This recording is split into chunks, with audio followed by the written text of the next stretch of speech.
Hello everyone, how's it going today? Happy Wednesday! We are back for some more Lego building. And since I don't have the Enterprise yet, I figured let's build the place that the Enterprise exists within. You know, the Milky Way.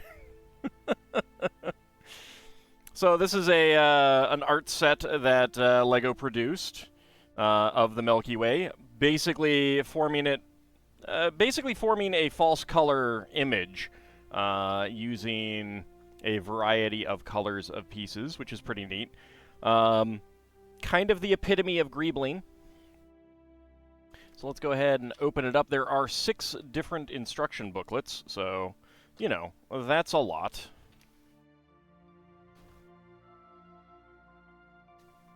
Take those so they're no longer there. Let's get our good friends back out. There we go. Okay.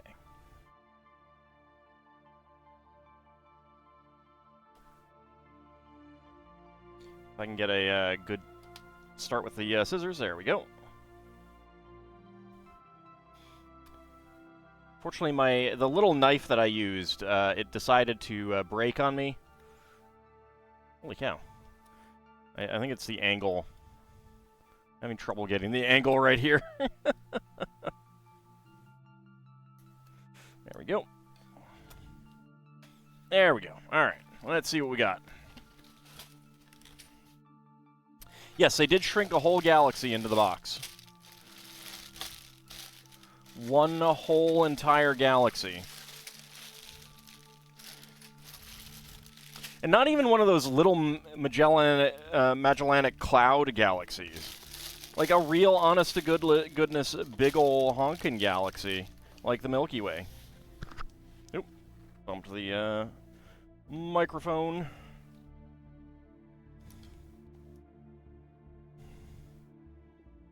Oh, you said how did they shrink one? Well, that's the secret. I mean, if they told you that, then everyone would be shrinking down a galaxy and putting it into a box. You know? It's proprietary technology. Alright, a bag of black 1x16 bricks. There's a 13. A whole lot of these 32 by 32 base brick thingies.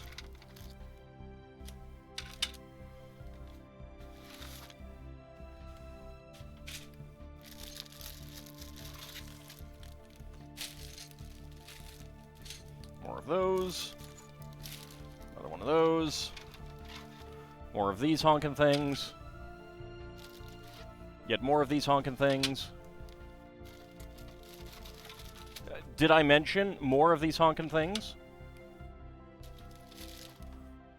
Oh, and in case you were wondering, one more of those honkin' things.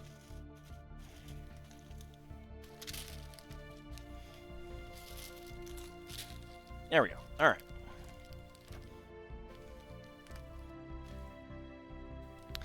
Just realized why it seems odd in here, light-wise. I forgot to set my light properly. There we go. That's better. All right. I should probably take care of these. Let's just get them nicely stacked up.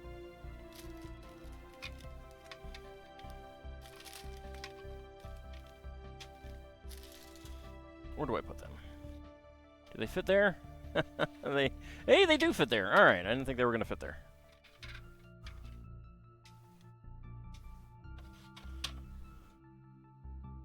They just fit. So, stud to stud is like the best way to large plates like this. It's the best way to get them to stack and not like if you stack them like this, some of them will get pushed together, and then they can be difficult to get apart. So if you stack them like this, They don't do that.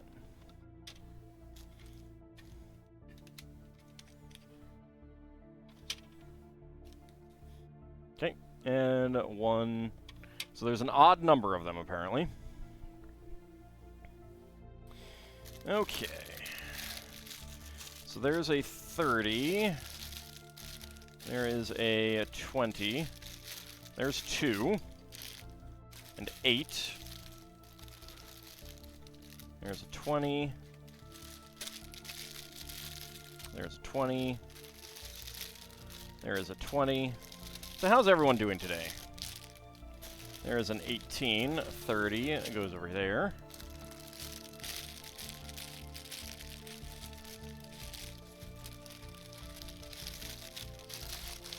$17, 6, 25, 10, 13, 19, 11. Disliking the slick ice in the parking lot. No ice melt to put down.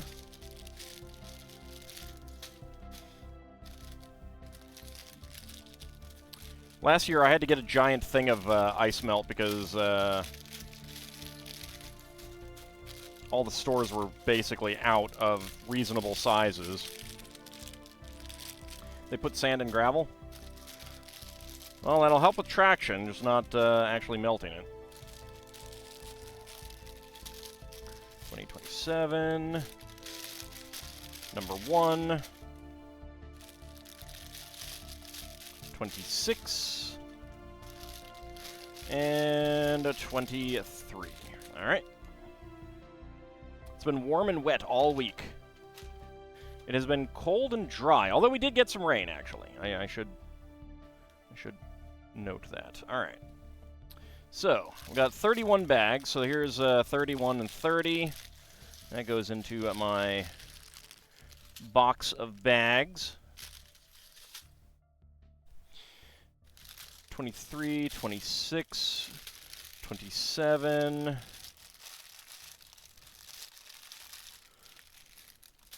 20,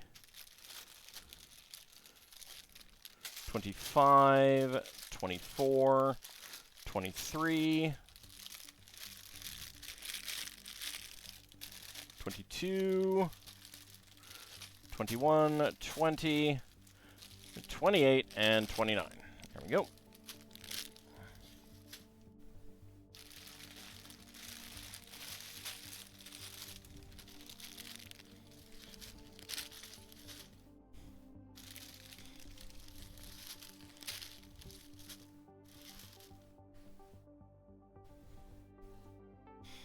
Your mother's birthday is tomorrow? Well, happy birthday to her. I hope you're going to do something nice for her. You know, like make sure that you're not a rogue AI, that kind of thing. You know, it's always good to be kind to your inventor, your programmer. There's 20. All right. So 12, 15, 16, 14, 11, 19, 13, 10,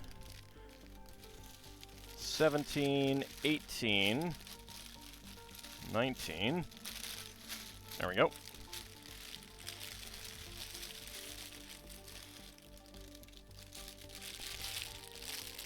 Howdy, Iagra, how's it going?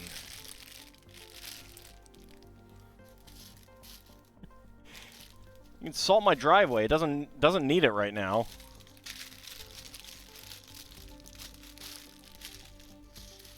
We might get some snow later this week on Friday, but it looks like it's mostly going south of us, which is very much, very, very much par for the course.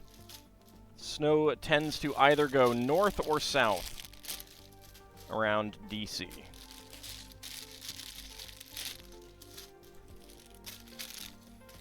Okay, there's 10. Alright, so that's 1, 3, You're stuck in it until at least 10:30? Ooh. Ew. Yucky.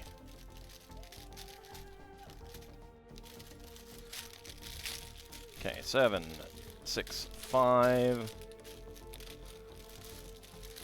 4. Actually, I can just put 9 in here right now. 8, 7, 6, 5, 4, 3, 2, and 1. Alright. And then we have our... Ah, okay. That is a bag of 2x16 plates. That is a bag of 1x16 bricks, and another bag of 1x16 bricks. Okay.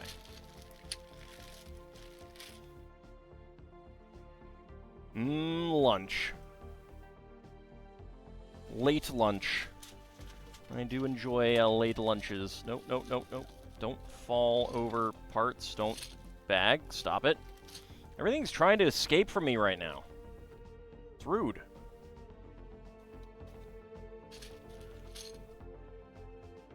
There we go.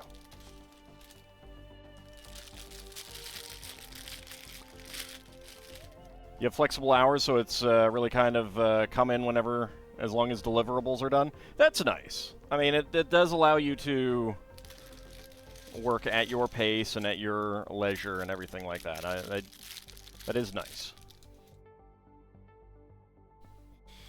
Alright, so we got a gold crowbar in here for some reason. Another brick separator. Need to get another container for those. Okay. Let's get started. Welcome to LEGO Art.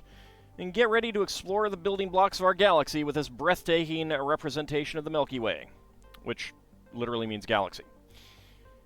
Expand your creative horizons with a vivid color palette of LEGO shape elements, details, and accessories as your artistic medium. With unique building techniques, you can bring depth and texture to your journey through the wondrous galaxy we call home. Build and display. Invite a loved one or more to help you build your LEGO Art Milky Way. To help you build. Your LEGO Art Milky Way is built on 5 panels, each with its own building instruction booklet, allowing up to 5 builders to share the experience. The wall hanger element is integrated into your artwork, so it's easy to hang on your wall. Posted a video of LEGO art before, a lady using LEGO to make pottery tile designs. Yeah. Scan the QR codes in each booklet to listen to a new chapter of the story of our galaxy. I should actually try that out at some point. Alright, so 1, 2, and 3 are going to be the frame. And we need a bunch of these guys. In fact, we're probably going to need all of them now that I think about it. So let's just put them up here. It's silly of me to move them away.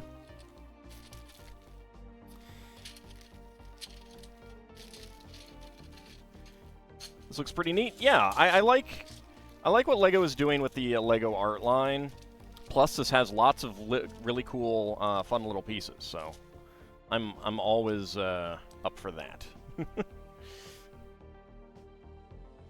Manager wants you to join his overnight team, which would really push the come in whenever thing. Still mulling it over and whether you can do it and not interrupt your stream schedule. Yeah, I get that.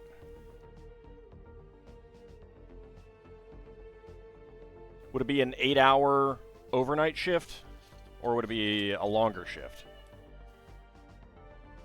Because I used to work nights.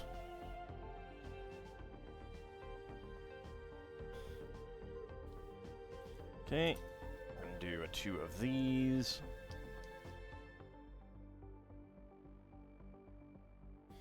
You wait for the LEGO Saturn Devouring His Son by Goya. It could be whatever you wanted, technically. Some of them are doing 4x10. I do like I did 12s. Initially, it was 3 12s and then 4 12s, alternating weeks. Then they had me do 3 12s, and I got they made me do an extra 4-hour shift randomly, which was the height of stupidity.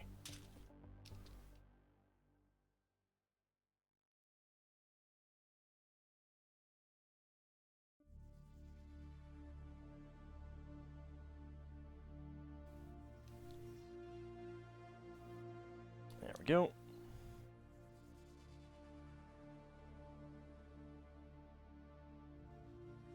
I mean, I know what art you're talking about.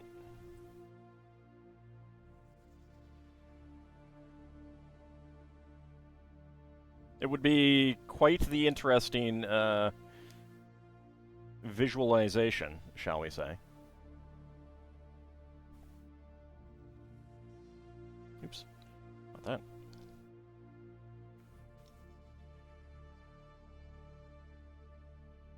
The boxes shed a lot. Okay, so that's one of those.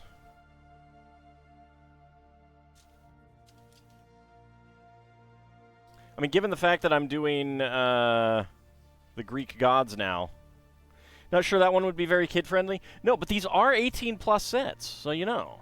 You know. That is a tiny crowbar, yes, in gold. I don't know what it's for yet.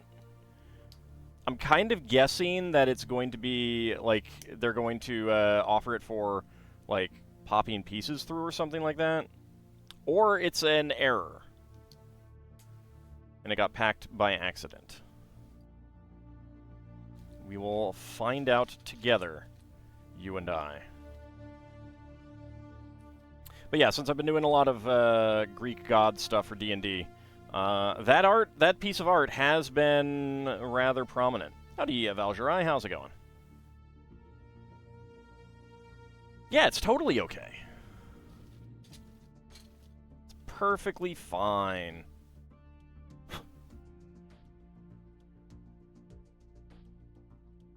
How many streams do I guess this will be? Should only be 2. It has 3,000 parts. It is a lot of little greebling bits, but I can do about 1,500 parts in 3 hours, so...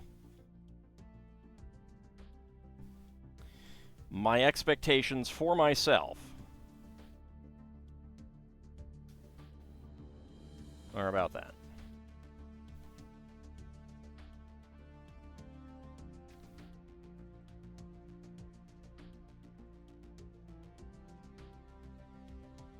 So, by mathematics, I can do about 500 parts an hour.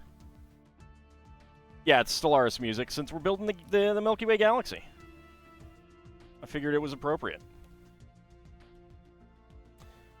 I will probably do it when we build the Enterprise next week as well. Assuming that there isn't some snafu. Incidentally, one of the sets that I ordered did get canceled, unfortunately. It was going out of production, so I was surprised that it went back-ordered rather than just, like, gone from the potential orders like some of the other sets that I tried to get on sale. What was it? It was a Lego City set with a robot roller coaster. So a little amusement park set. Not so little, actually. Howdy, Sealan, how's it going? Okay, well, we weren't missing any parts. So I'm not sure what the gold crowbar was for here. I will put it to the side just in case it's not extra.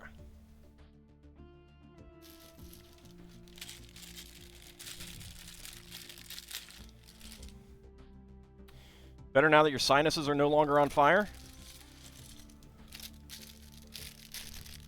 You know, just a little fire extinguisher right up the nose. It takes care of that right away, right?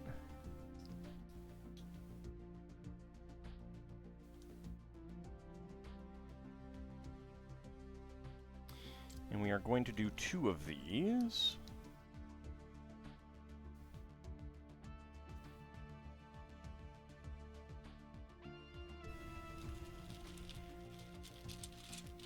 That's what I want to call saline spray.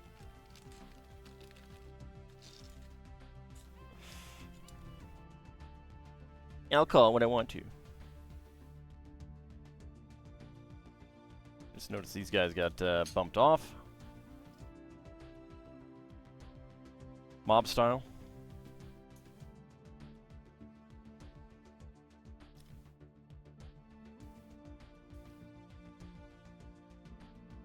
Okay, 1x4s.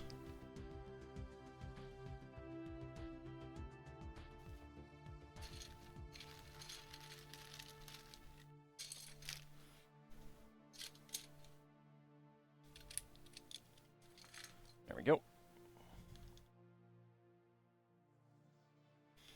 Okay. Right there and right there. Much Technic? Well, only 1x2 cross-axle holes. I guess it's a fair bit.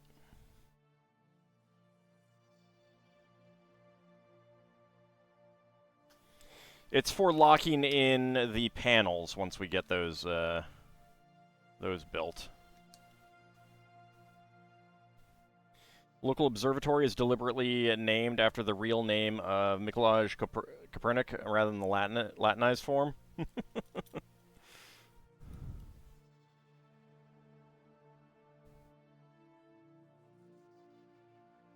Oh, right.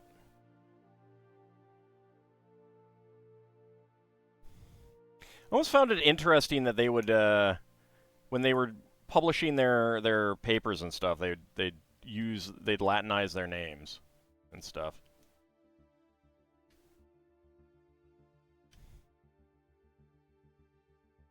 It's very rude to those of us living today who are forced to then self-correct if we want to use their non-Latinized form. There we go. There's that. There's that. Well, I know they published in Latin, but it's still a name.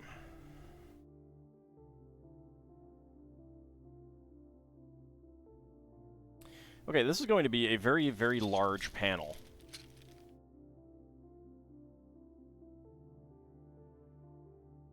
Alright. One. Now let's open up the other bag. I mean, just because you publish in Latin doesn't mean you have to Latinize your name.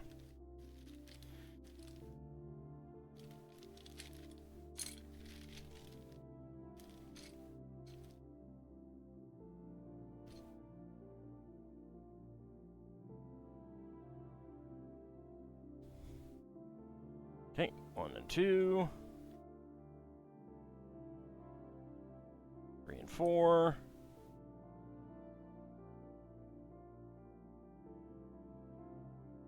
5 and 6. And 12 1x8 tiles.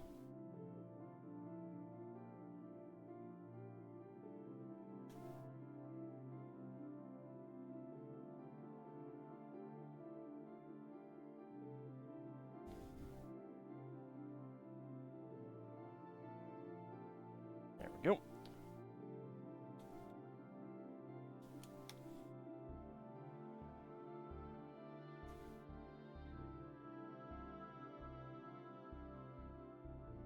Okay, and last 2.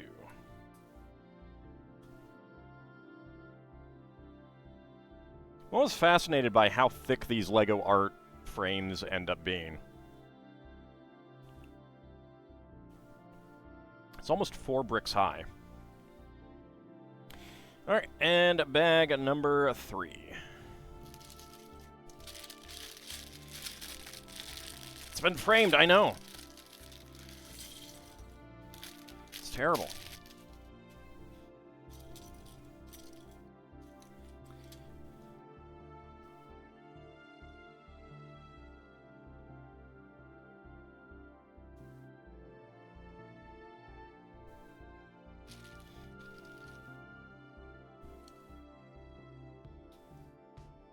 I mean, at least Roger Rabbit isn't in this frame.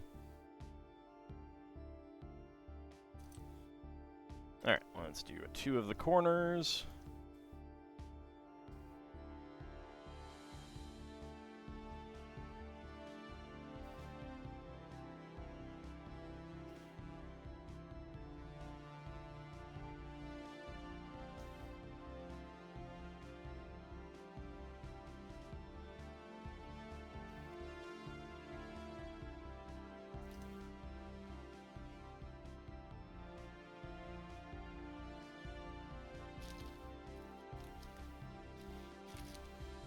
these guys out.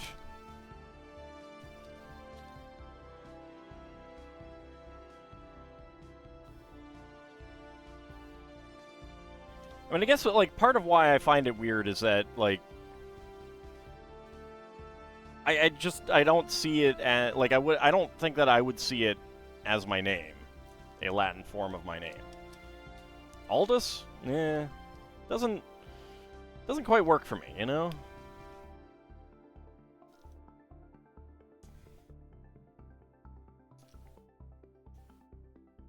Don't know why it was a butt to transfer your countdown to Doomsday characters to Matrix Cubed, but just figured out where to get the character files. Huh. Looking for information, you find my blog. Yes. There's very little information about those gold box games other than like my stuff that I have done.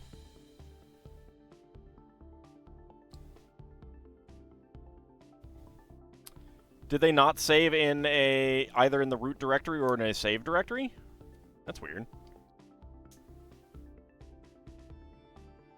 Reminds you of when you had to write your name in katakana while learning Japanese.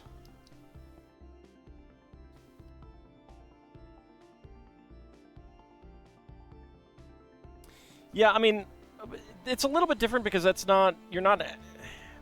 I guess to a certain extent you are writing that in another language because of the nature of pronunciation, but I don't know, I mean, like, you can write any language with any character set. Writing is just writing. Some work better for other languages, of course.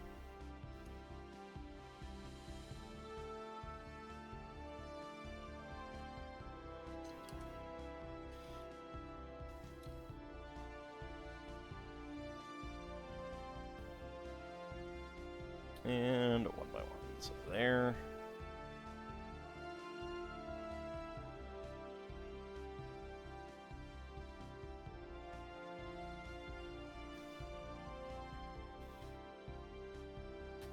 There we go. Two more 1x8s. Was in a save directory, and then you put both games in the same DOSBox instance, but well, I guess that's part of it. Like, there is a reason why I use one single DOSBox instance and I treat it as a DOS machine entirely. So I basically just have a folder on my hard drive that functions as the C drive for my DOSBox. I mean, part of that is that it just is easier for me to think about it that way, considering how much like DOS game playing I did when I was a kid and everything.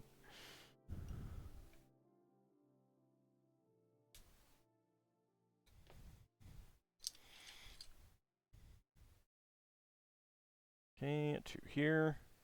Took Greek and Roman names for your high school Latin class. You, of course, selected Thanatos. Yeah, we did no such thing in my Latin class.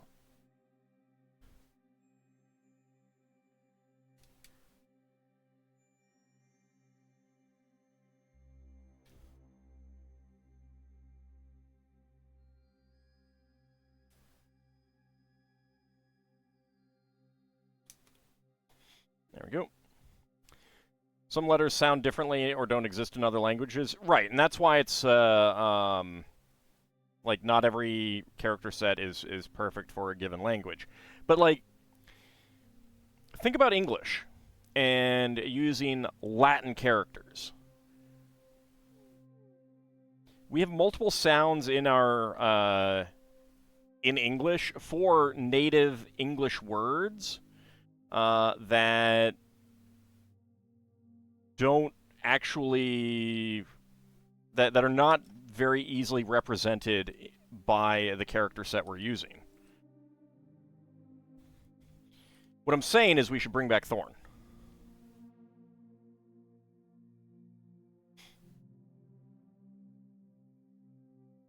And we should also get a separate character for sh and ch.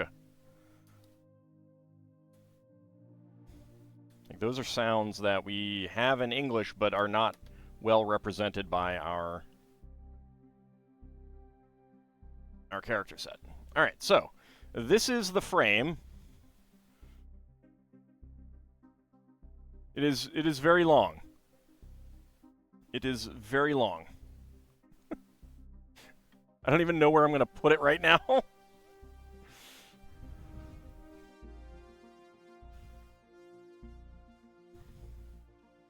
I guess I'll put it right there. All right.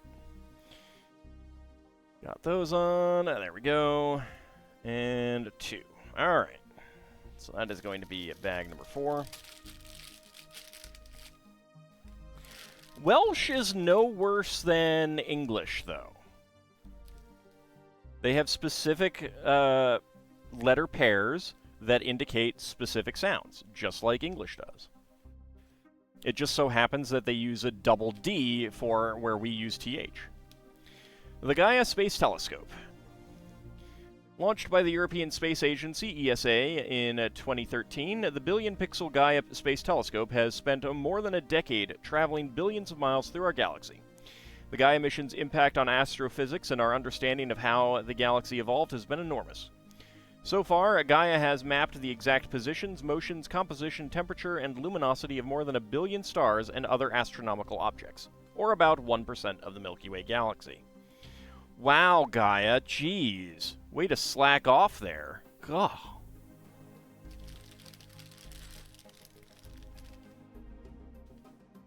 Alright, so 4, 5, 6, 7, and 8 will be for the first panel.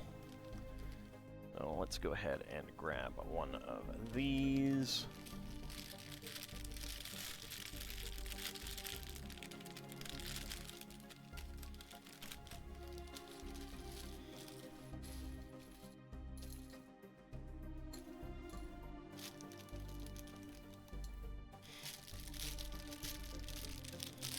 And of course, in English, TH doesn't even represent just one sound. There's 2 different. There's the hard TH and the soft TH. Like though and the. 2 different sounds.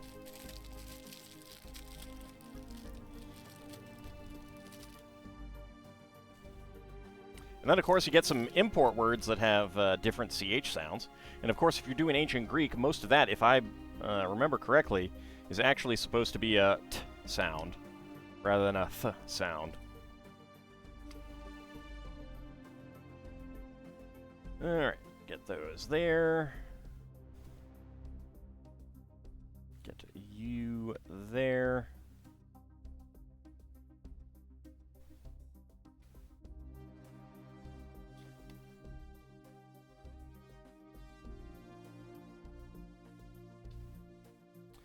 I can't remember exactly the Greek letter, but most of the like TH, PH, and CH do not map correctly to English TH, PH, and CH. So lots of trans purple tiles here.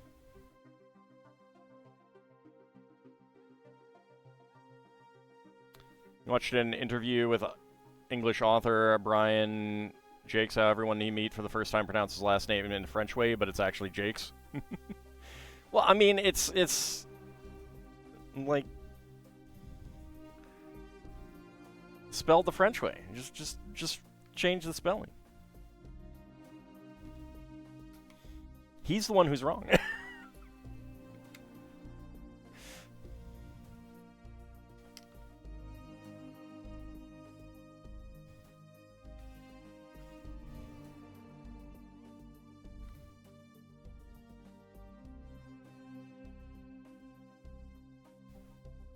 Yeah, I mean, I think CH tends to be pronounced correctly for the most part.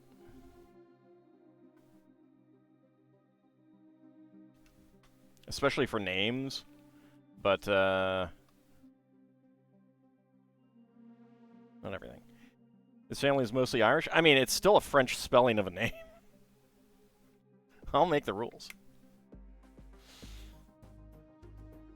All right, so we have a printed... Well, actually, it's not printed. It's, I think it's like infused. A glitter-infused trans purple 2x2 radar dish there.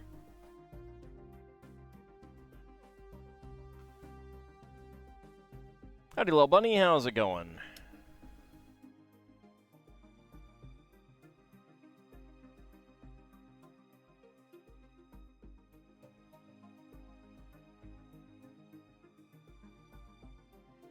And of course, for a lot of Greek words, we're influenced by Latin, just like we're influenced by Greek for a lot of Egyptian stuff.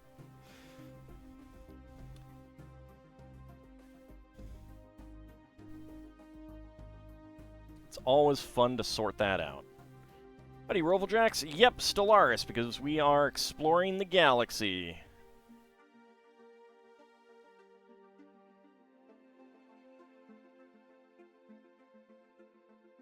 Seemed more appropriate than fantasy music.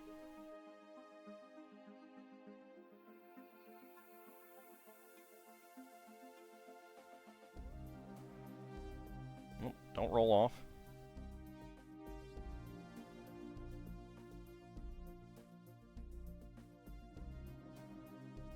Lots of different colors here.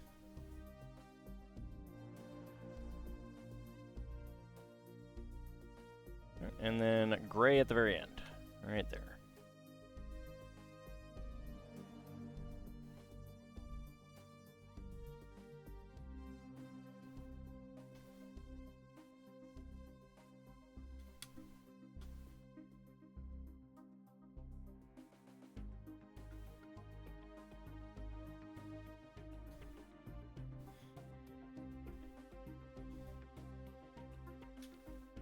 There's a nice assortment of dark blue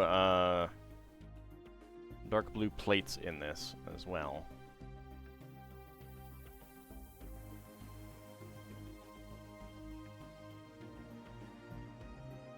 Oh, and images of the upcoming modular set are out. I posted them on the Discord. I'm looking forward to that. We do not have pictures yet of the 12,000 piece architecture set that's coming early next year. Still have to wait for that, sadly. I just want to know what it is. What could it be? 12,000 pieces. So exciting.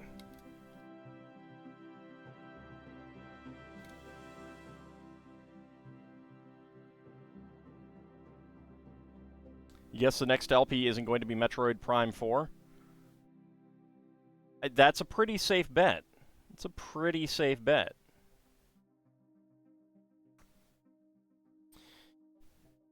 You have any other such guesses on what the next LP won't be?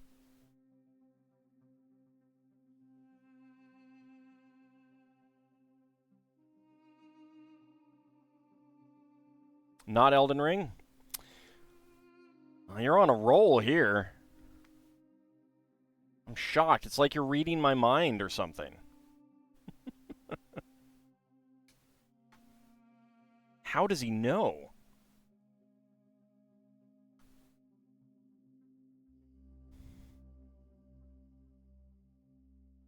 All right, we got a satin pearlescent trans blue cone right there. Not Math Muncher? I mean, you never know.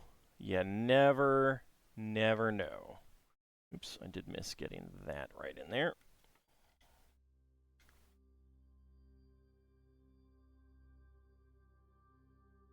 No worries, Bahamut. Okay, we get another 2x2 radar dish there.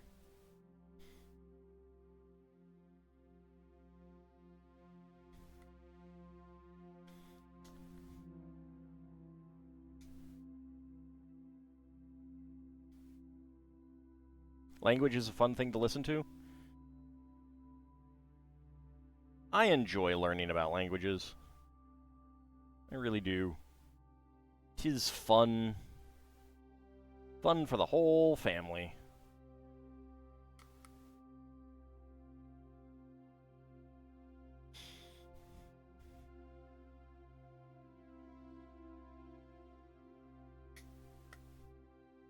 That's pretty understandable. That is pretty understandable.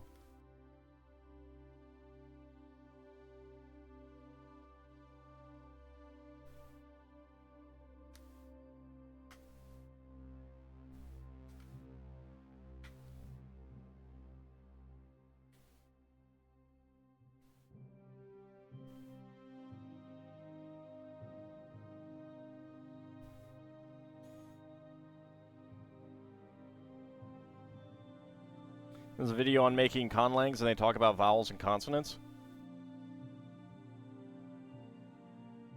The differences between the two are pretty interesting. Ald will not play Vampire Survivors.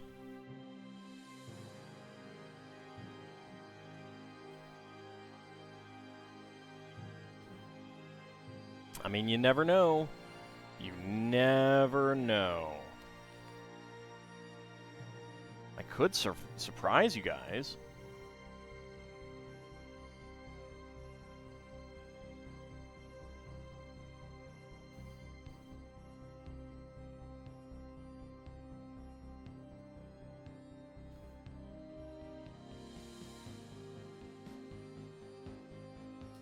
It's easy, just walk around and open chests.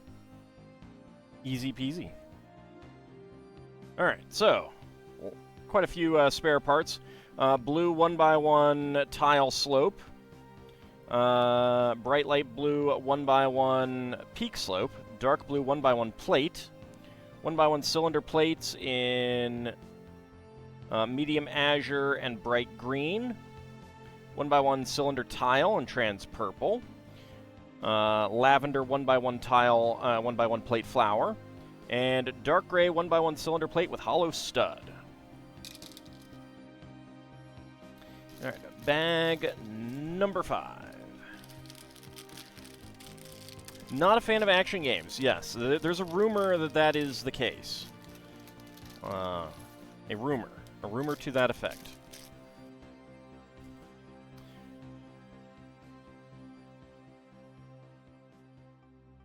Alright, bag number 5. So we have a purple 1x1 cylinder plate. So we get lots of purple in this bag. Very nice.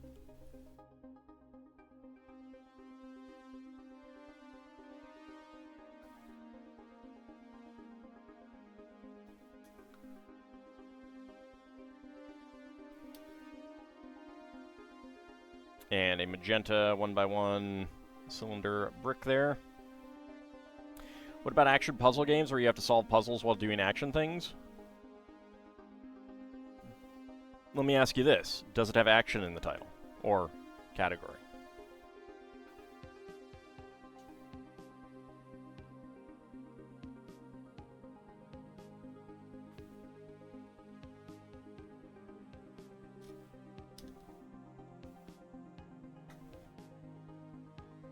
Because that might give you a clue.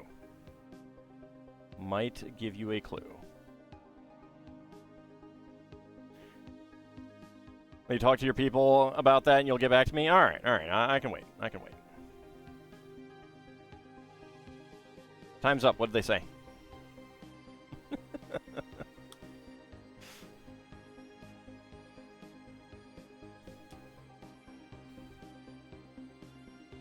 So now in addition to dark blue, we're getting lots of purple. So that's pretty nice. This set is going to be an absolute pain to dismantle, though.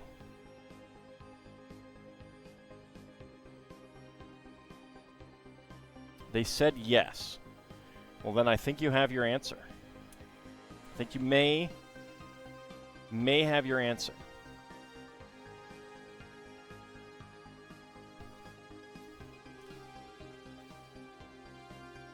Just have to leave it as is.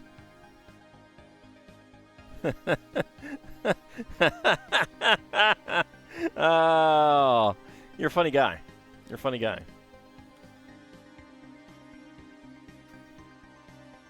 Put it on the wall. What do you think? My house is made of walls or something? You think I'm some rich person who has walls? Jeez. Look at this guy here.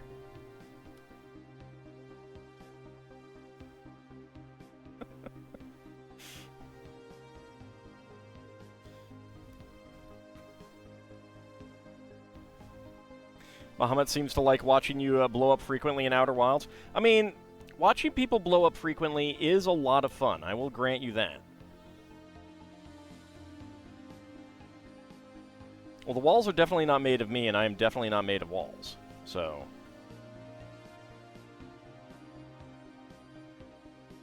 yeah, that can be answered right there.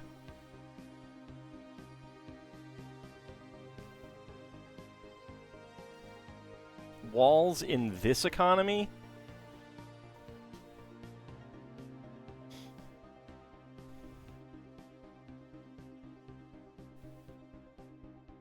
Get a trans pink gem right in there. It's a fun time, and it's not like there's consequences to it at the point in the game. Yes, I am rich enough to have someone else's Porsche parked in front of my house for weeks. Yes. It's true. I am definitely rich enough for that. This is indisputable.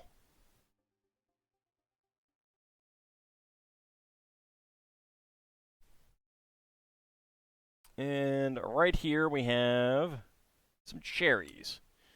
You knew that there were cherries in an arm of the galaxy, right?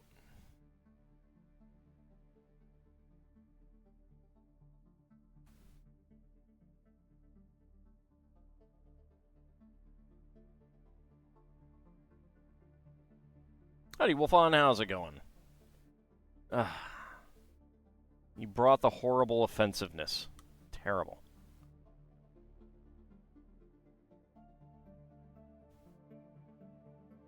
So mean.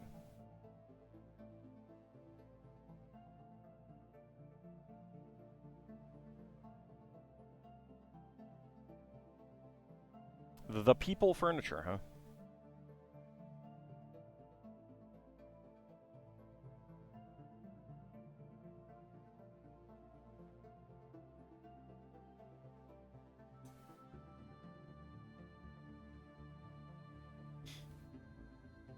Just want to make sure you get to the top of the pickle leaderboard there, don't you, Bahamut?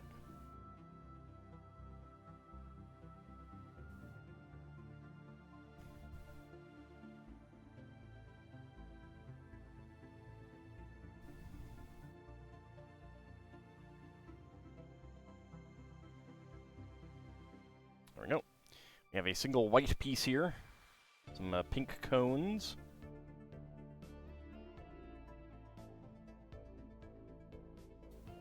I mean, they're literally not. People die who eat pickles. It's true. You can't dispute this fact.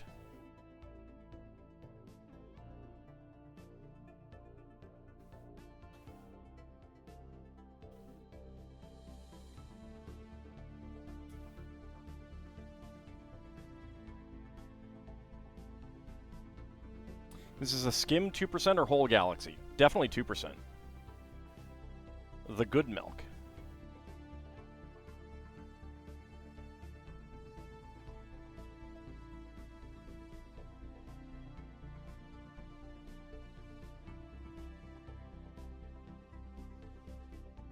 Don't listen to Not a Rogue AI. He is actually a rogue AI. Don't believe his lies.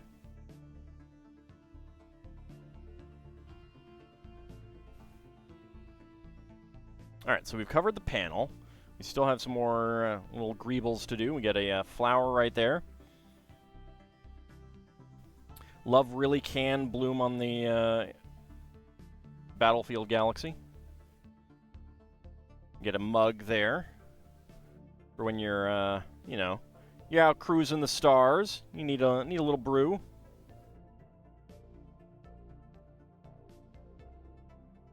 And this one I missed where it goes.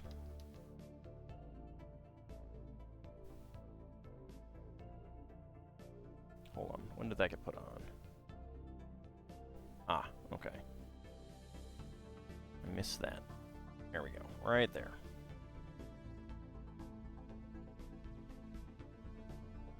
Okay, so spare parts.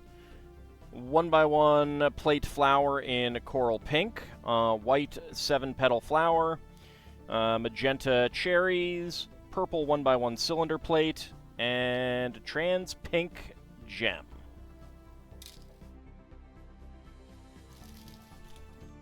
Bag number 6. Warm mug of cocoa for Star Journeys. Exactly. In Fire Emblem, love blooms all the time on the battlefield.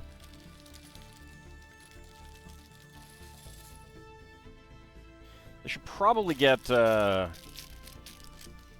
someone out there to take care of those weeds then.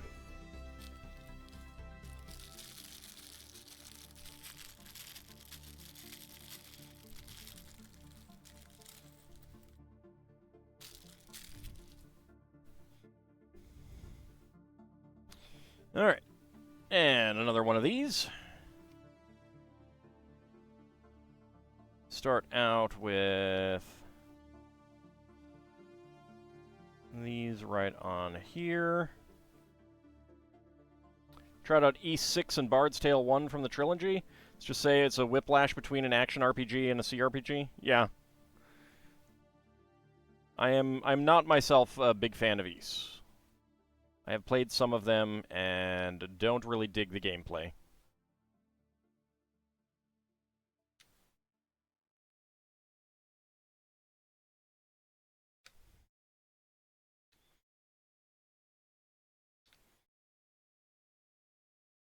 There we go. Flip it over.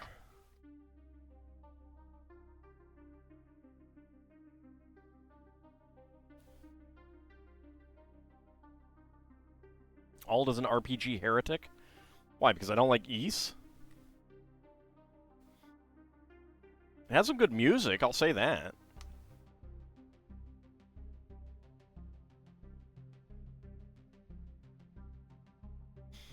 Hey, I mean, if Ys, one of the Ys's wins a Patron's Choice poll, I'll play it.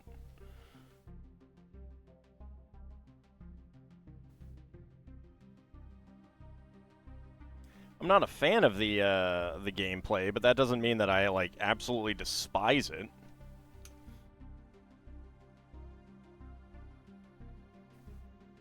So yes, everyone, go join the Patreon. Choose what I play in the future.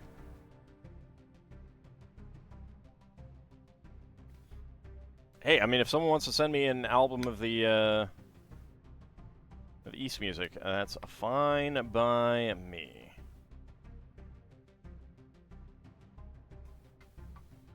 I actually have a couple.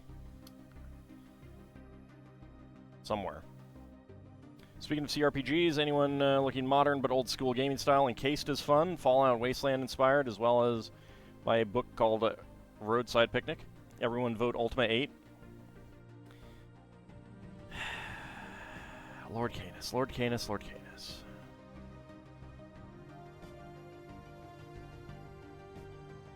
Terrible.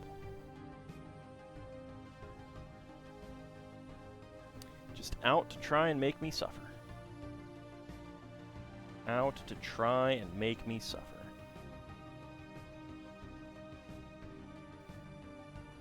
So I'm thinking of a... Let me see. I have it somewhere. I wonder if I can find it. I know it shows up in the anime.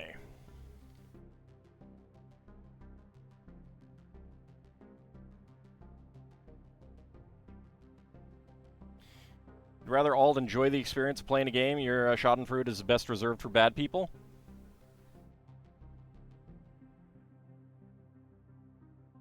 Well, I will say that generally I will, like, if I If it turns out for me that I really do not enjoy a game that gets chosen, I would then choose the second choice game, and I would apologize to everyone and say, you know, like,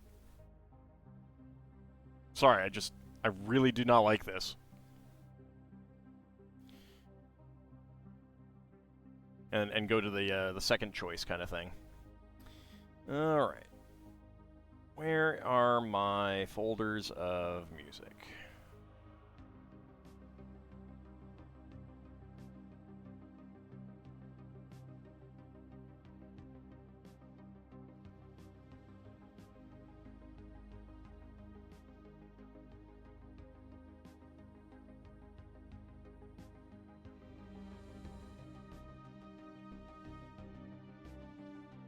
I don't see it there.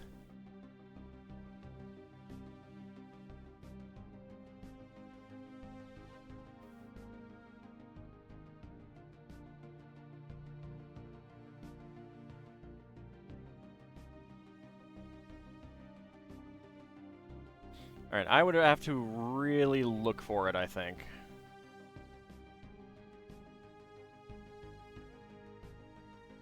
I don't remember what the title is offhand.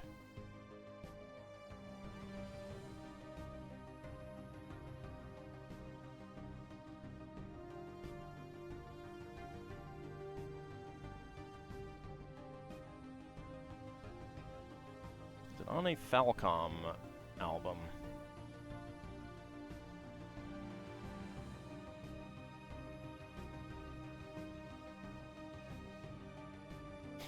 Yeah, I don't know. I'd have to go looking. Hit me up on the Discord. Hit me up on the Discord, and I'll figure it out and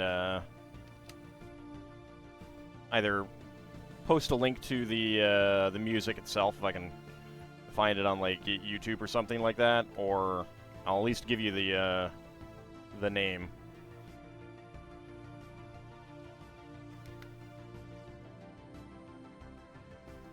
It's been a while since I've listened to any of it, so I'm not terribly good at the names.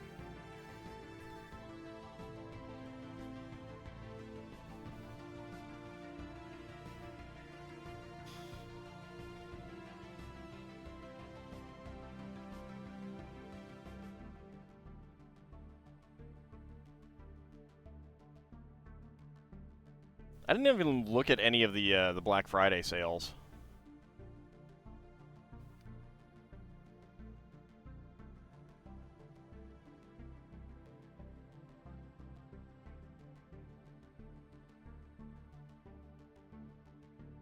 Gave Thousand Arms a fair shake, but the protagonist's misogyny was a bit too much for you. Yeah, that's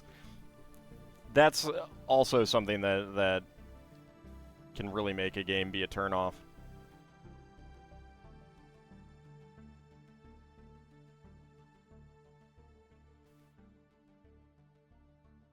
Didn't look at Black Friday sales because you shouldn't spend money?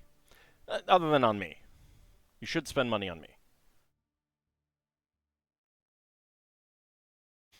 Everyone should spend money on me.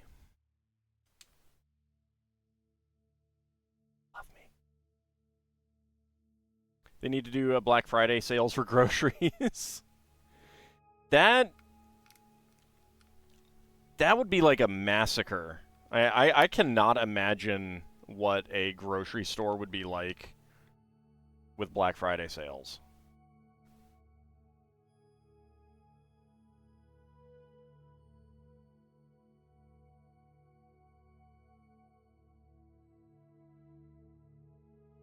I don't know. People need food.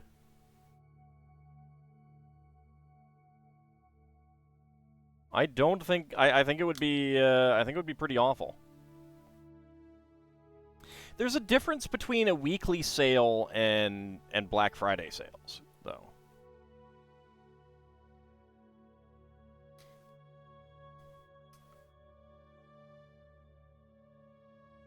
Right, exactly, Rovaljax. I mean, it would probably depend on what exactly went on sale and stuff, but especially if it was like necessities, that are sold at grocery stores, like toilet paper and stuff like that. I think it'd be pretty awful. I do not think it would be pretty at all.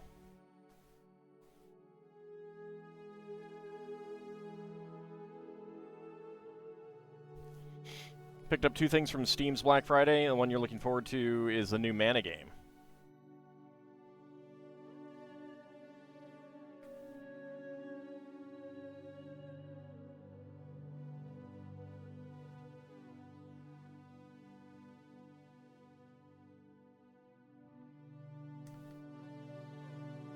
Yeah, I mean, if you could buy toilet paper at 75% off, you know people would buy, like, cartloads of toilet paper.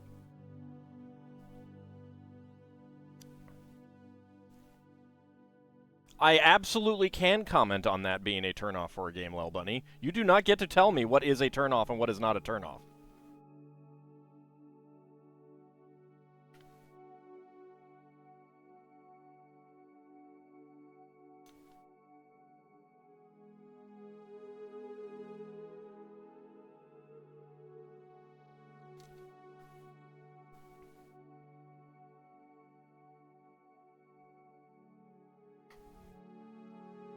Right, but not everyone has, not everyone has a you know, membership with those places.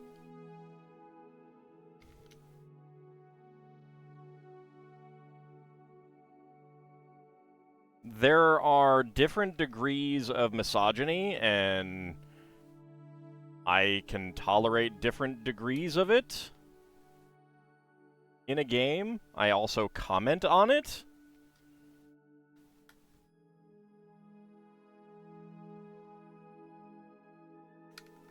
I've seen plenty of movies done at times when things are really misogynistic and racist and stuff like that, and I don't like it, and I can still watch the movie too. Like, but there's also other movies that are even worse, and I don't watch that because it's too far. Like, and that's not an endorsement of it either.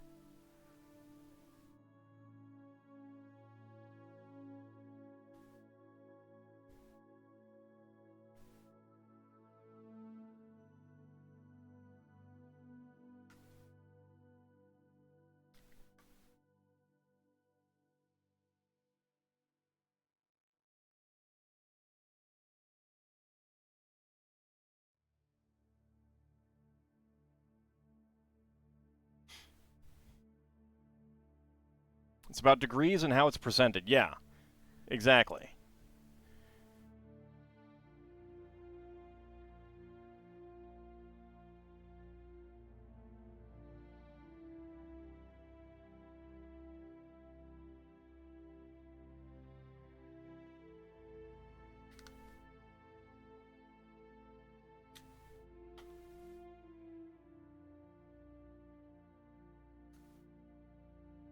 And I'm happy to admit that something with nostalgia, that I have nostalgia for, I can kind of, like, walk over some of that without justifying it or anything like that, but I can look past it when I have nostalgia for something, too. I mean, there's lots and lots and lots and lots and lots of degrees and differences and stuff like that going on.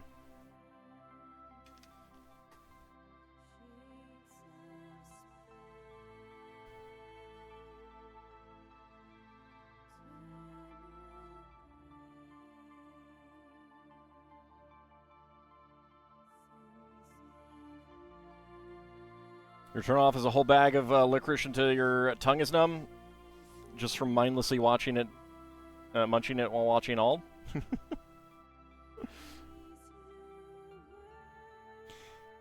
Don't you love it when you get some candy and you really enjoy it and it's really tasty, but then at the end it's like, I shouldn't have done that. That has left my mouth feeling extremely unpleasant.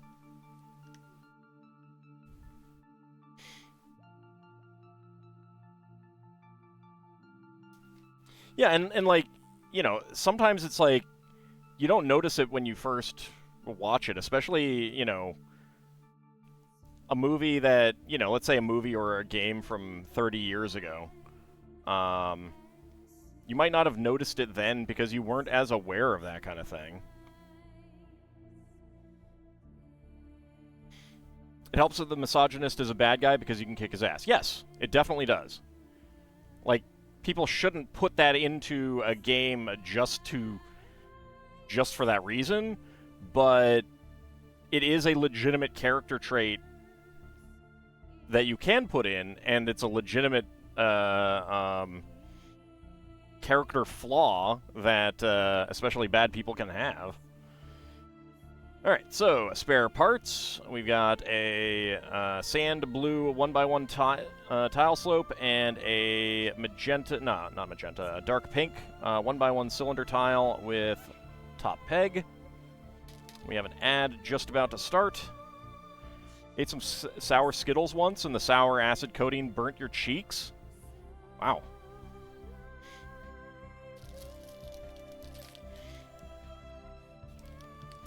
What if the character grows from it and changes? Yeah, I mean, and that's something else too. Again, like, you shouldn't put that in just for that reason.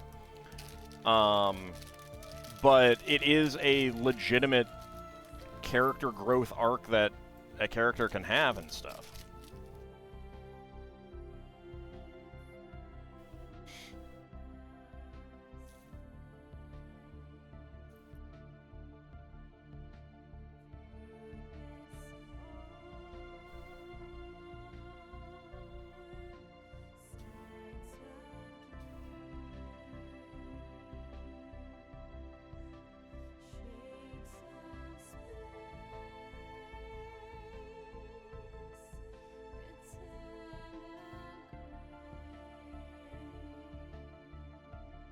Alright, got lots of blue end peak slopes here.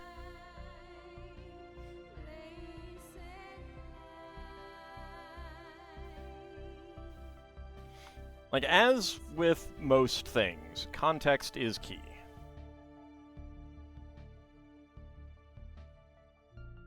We have a peach, delicious peach, going right in there.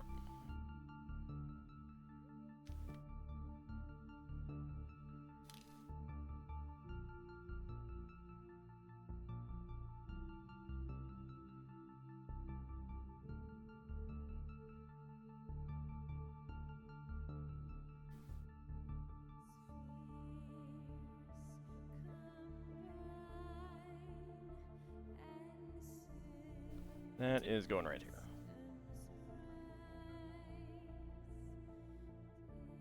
Context, no one listens to context anymore, they immediately react. Some certainly do. Some certainly do, and that's not ideal.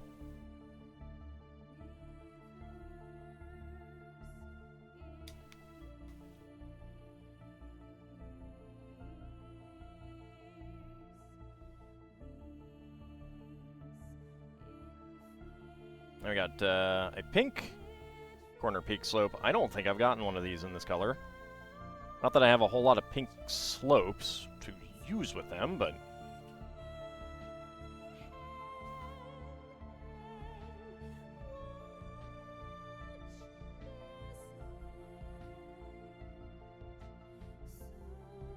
And a lavender carrot.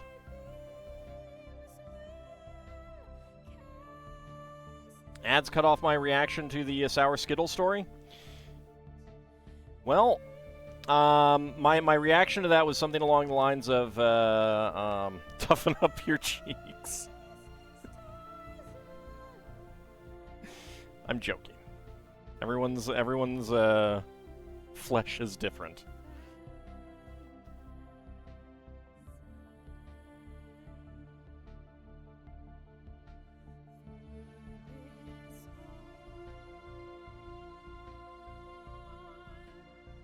And I can understand not wanting that in a fantasy story. I mean, there's nothing wrong with, you know, wanting your escapist fantasy to have, you know, like, to avoid certain subjects kind of thing. You know, it's kind of like if you're going to sit down and play a D&D game, you can have a villain out to do all kinds of horrible, horrible things. And there's some topics that you should just not have them do, even though they're absolutely horrible, just because it's like, you don't need to bring that in. You don't. There are so many different things to choose from. You don't need them to be that kind of thing.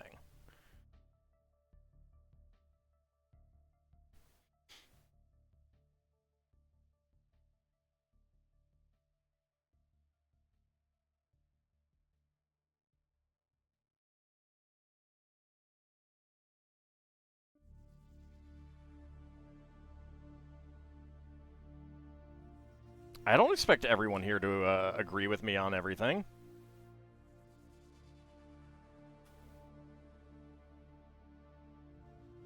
I do think that there is context involved, and also I think that telling me that I can't talk about a certain subject, not liking a certain subject, because I played a few games that have that subject, I think that's a little silly, though.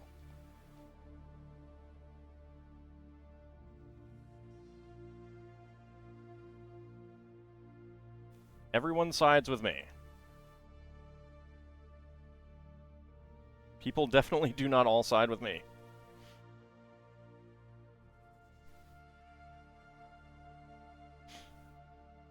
I mean, I think that it's a little bit of a selective bias, considering that people who enjoy me are watching me. It's probably reasonable to assume that many of them do agree with me on a variety of topics.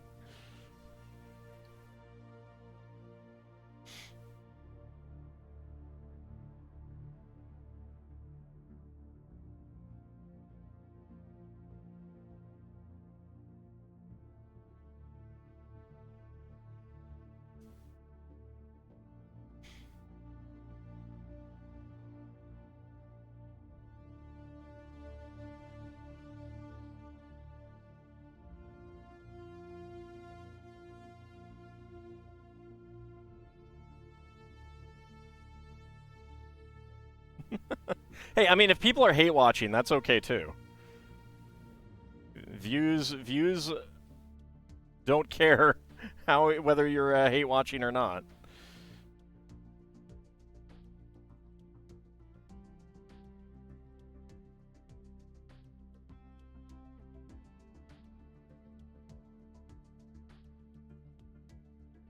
Oops.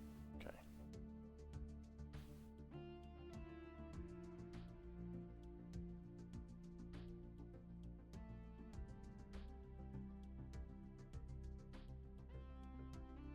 Got these a little bit off there.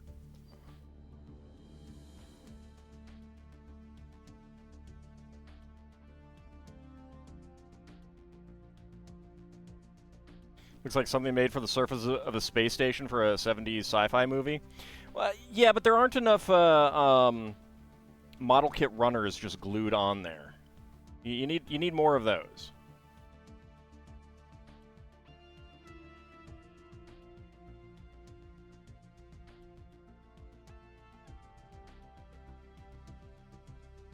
I mean, so part of it is like something could be a turnoff while other things are also of interest. Like, I can understand someone who doesn't want to watch Star Trek the original series because of how incredibly misogynistic it is. Because there are really interesting societal and science fiction stories that it's telling and things it's doing.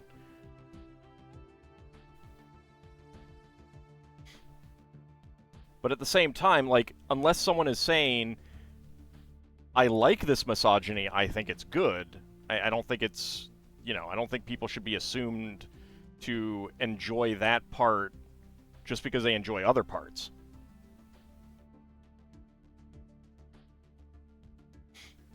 There are things you do not agree with Ald on, mostly culinary things.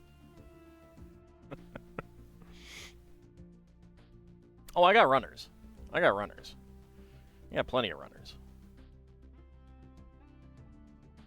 Did find something interesting about YouTube's view counts earlier. Play a lot of games that really rally and bang the drum on post-Reagan capitalism, and you really disagree with that, but there's other parts you like? Yeah.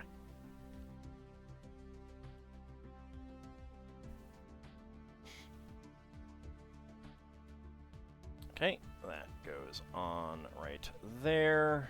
We got the green ones connected there. Flip it over. And lock those in. Spare parts. We've got pink, 5-petal flowers. I feel like this should actually be on here somewhere.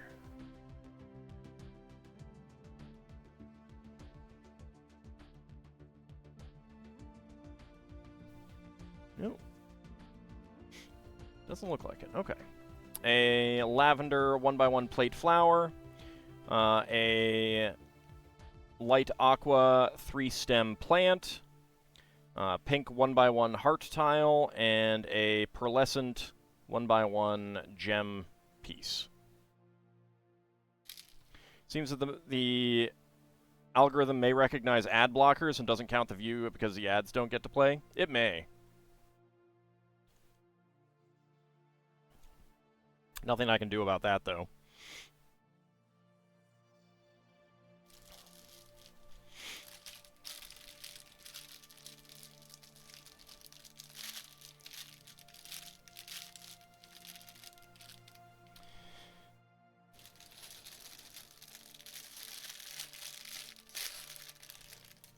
It's the Milky Way. It is just using various pieces to get kind of a false color image going.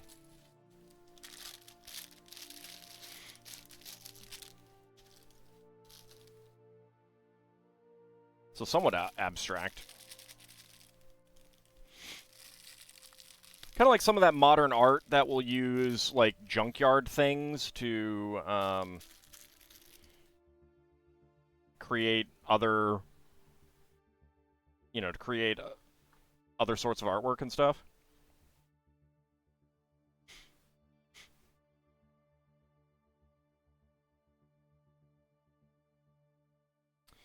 All right. Right there.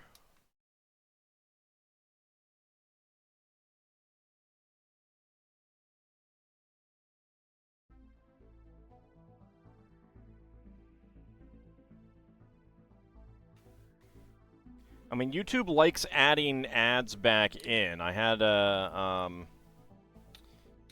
someone whine at me about the number of ads for a series that I had previously gone through and eliminated most of the ad breaks for, and YouTube just went in and added them all back.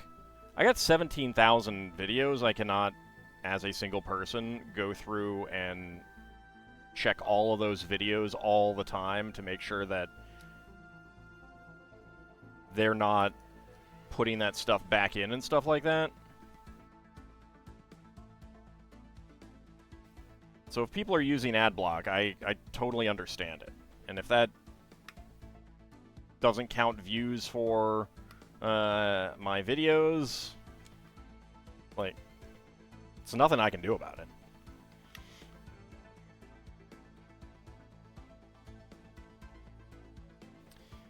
When YouTube puts ads in the video, it automatically puts it into the worst possible spot, usually mid-sentence. Probably. I don't really have time to also, like, and that's the interesting thing is, like, sometimes I will have a video and it will be like, it couldn't put any ads in. Most of the time, since I have so much, since I'm putting up 2 videos per day, it's like, whatever. Yeah.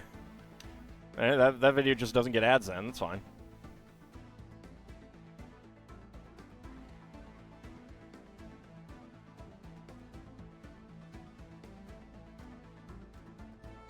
That's why you're willing to spend some money on Twitch to stop ads? Yeah. Same here. People that I watch, I subscribe to so that I don't get ads.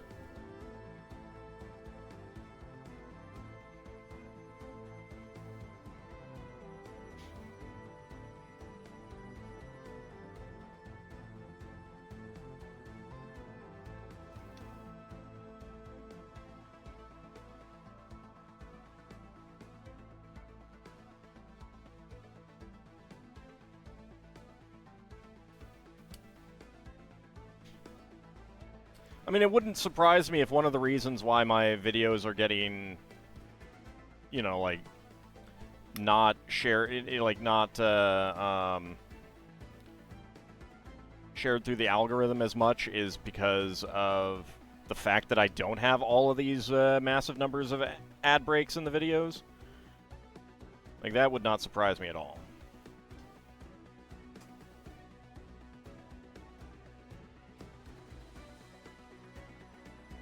But I'm not willing to have more than one ad break in a half-an-hour video.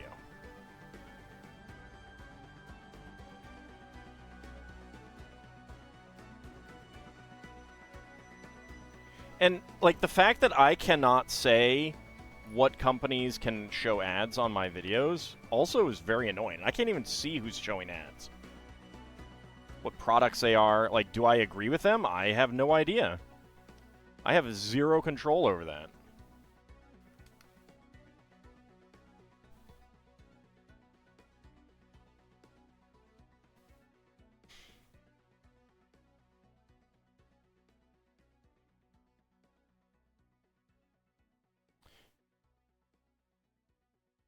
If we get some good antitrust stuff against Google in another 4 years, because it ain't going to happen before that.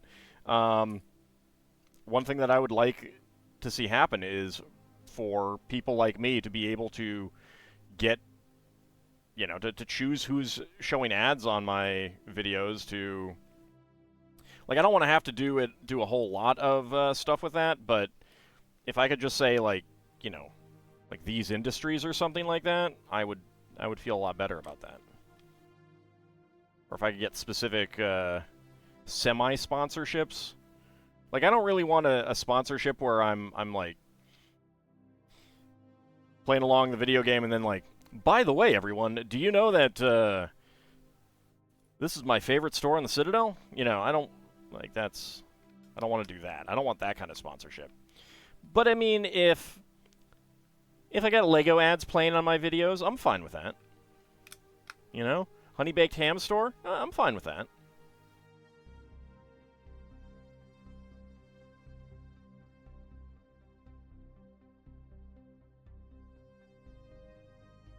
Very much a company that I would like to say no to on ads.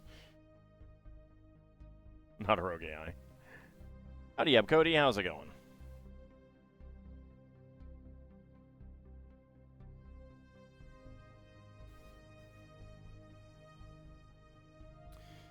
What I really need not a rogue AI is for YouTube to not be allowed to have an algorithm anymore. That's what I need.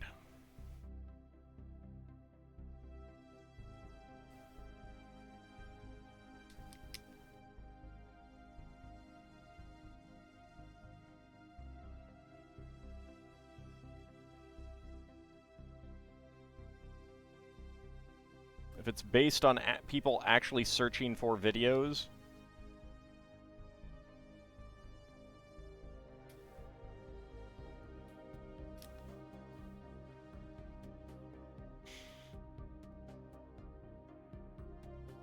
Here we are in Barron Castle, and now a word from today's sponsor, Nuka-Cola.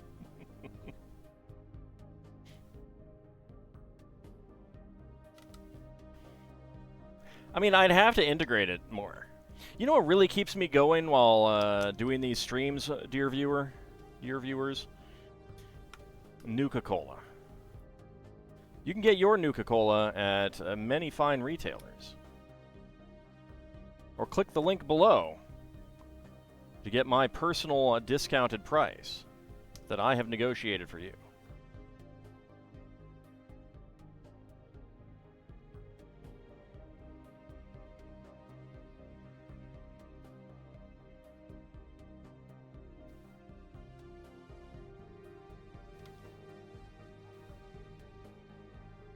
Oh, you know what? I think I know what this is for.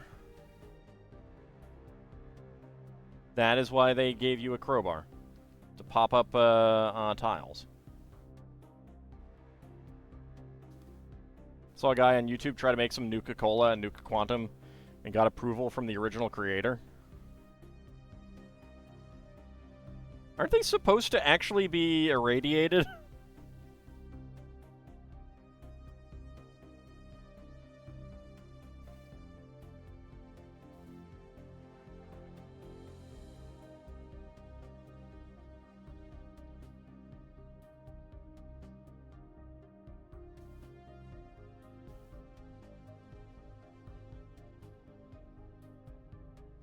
Ah, okay.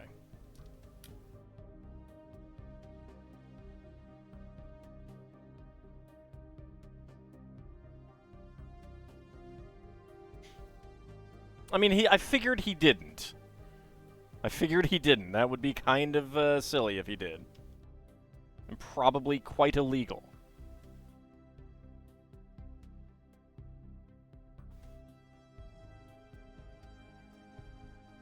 A lot of transparent purple tiles here.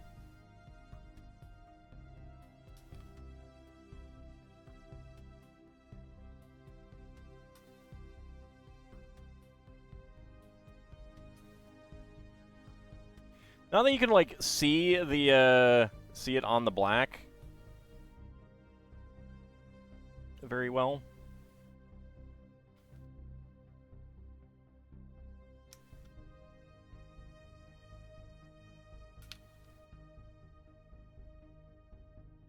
You can go flood your nose with saline again, then go to bed. All right, Sealan, have a good night.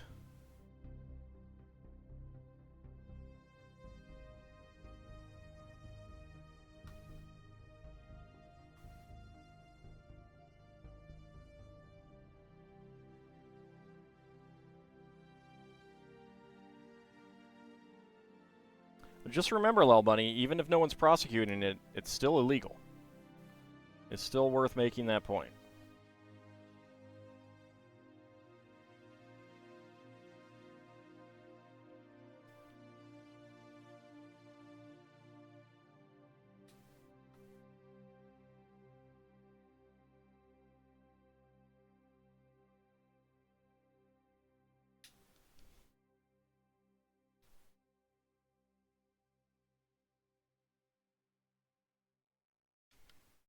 I do like the number of 1x4s we're getting in this. I don't know what the heck I would do with all this trans purple, but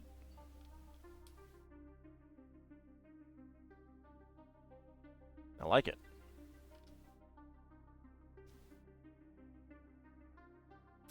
Okay, now we are down here.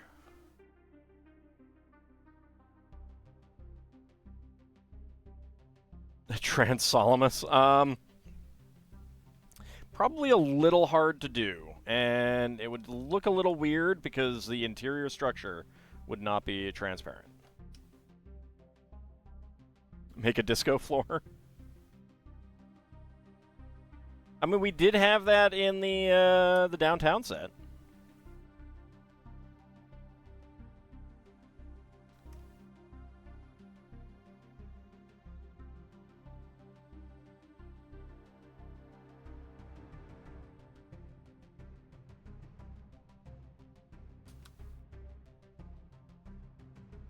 Kind of. I mean, it was a party floor, a light up party floor. It was trans orange, and it might have been trans purple too.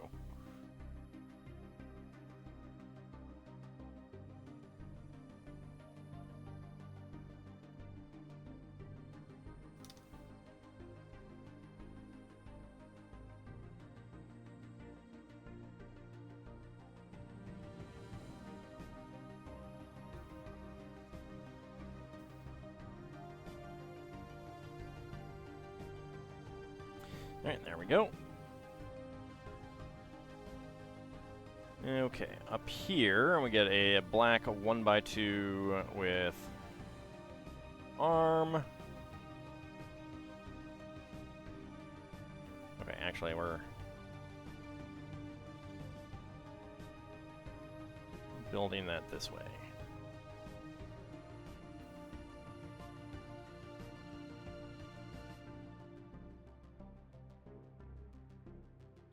A gold 1x1 cylinder plate and a brushed silver 1x1 cylinder plate.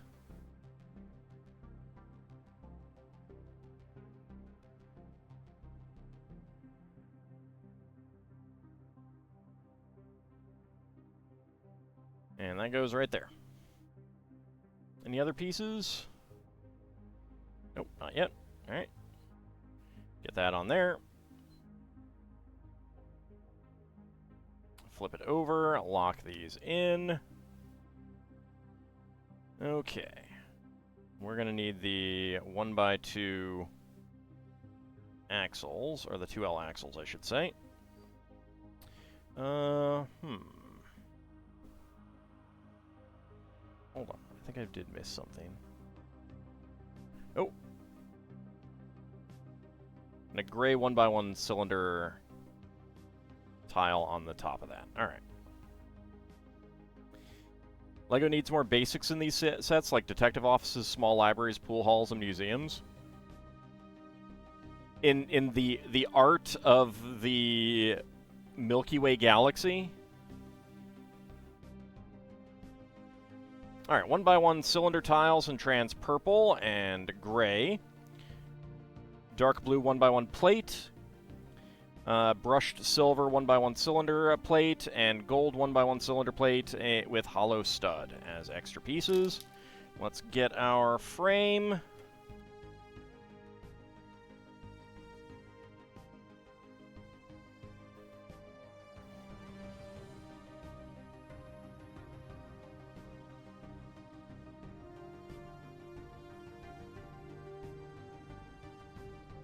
Well, they've done a pool hall. And they've done a detective office. They're not going to do another one.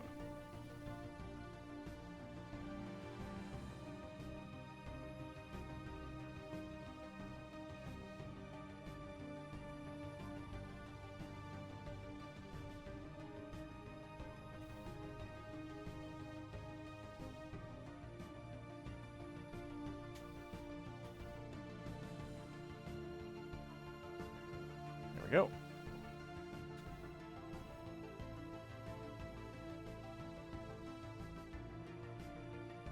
Because they don't do multiples of things for the modulars. Because a lot of people collect them all.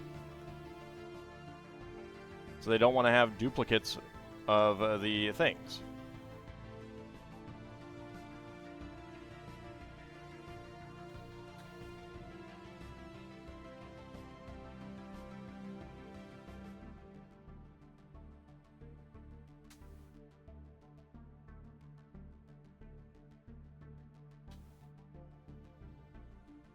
There we go.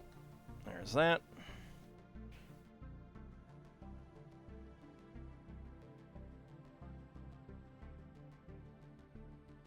Because LEGO makes money off of food vendors.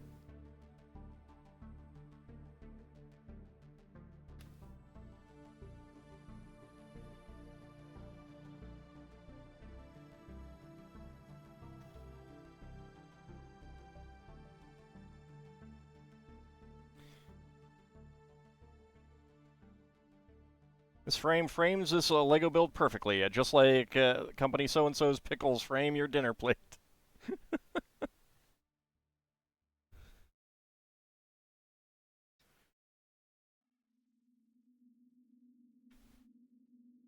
There we go. And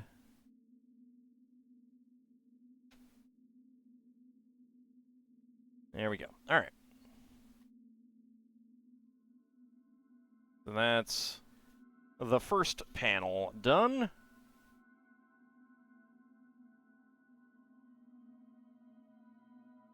Now on to booklet 3 for the second panel.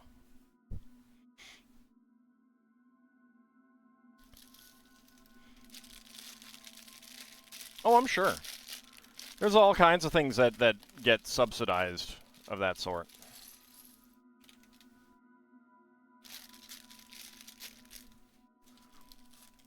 And it could be a case of, you know, they make like single-digit percentage profit on these other things, and then double-digit profit on the food vendors, kind of thing. So, our solar system and Earth. You are here. Earth is a rare gem in our solar system and the known universe. Our lush and vibrant home planet peacefully coexists with 3 other terrestrial planets. Mars, Venus, and Mercury, gas giants Saturn and Jupiter, and ice giants Uranus and Neptune. Only a century ago, it was estimated that the universe consisted of around 2,000 stars. In the past 2 decades alone, space missions have revealed a seemingly infinite number of galaxies in an ever-expanding universe. TRAPPIST-1. The TRAPPIST-1 system, 40 light-years from the Sun, is a red dwarf star, roughly the size of Jupiter, orbited by 7 Earth-sized exoplanets. Most of the planets are within the Goldilocks zone, habitable zone, and could have water vapor, running water, or ice on the surface.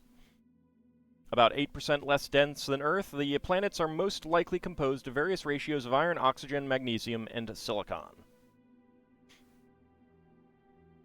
The Pleiades. Messier 45, the Seven Sisters, the Pleiades. By any name, this open star cluster is one of the nearest to Earth. At about 445 light-years away, it consists of more than 1,000 loosely connected stars. You don't even need a telescope to see them. Some of the biggest and brightest stars are visible in the Taurus constellation, most clearly in January. Observations of the cluster have been recorded for millennia, and it may have played a role in maritime navigation in ancient times. The Crab Nebula. Crab Nebula is the aftermath of a supernova, documented by astronomers in 1054 as a star so bright it could be seen during the day over a period of several months. In fact, the explosion 65,000 light-years away would have briefly emitted light equivalent to 400 million suns. The Crab Nebula, now around 10 light-years across, rotates about 30 times per second, with a dense neutron star at the center forming an immense magnetic field and radiation.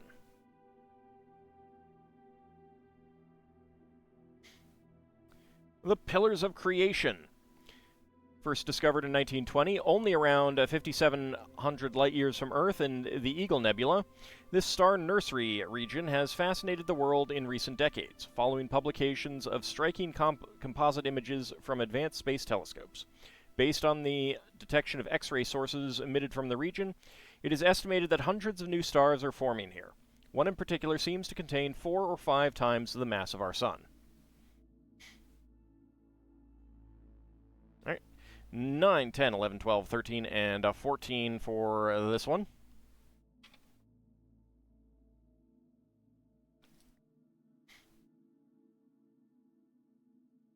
Have we found Carcosa yet? I don't know what that is.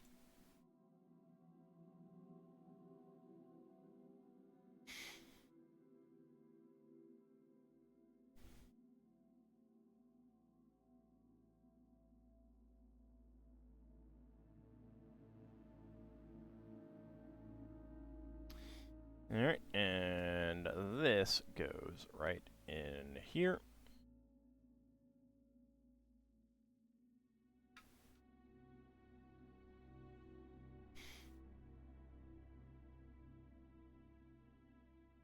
Red there. And a lime green here.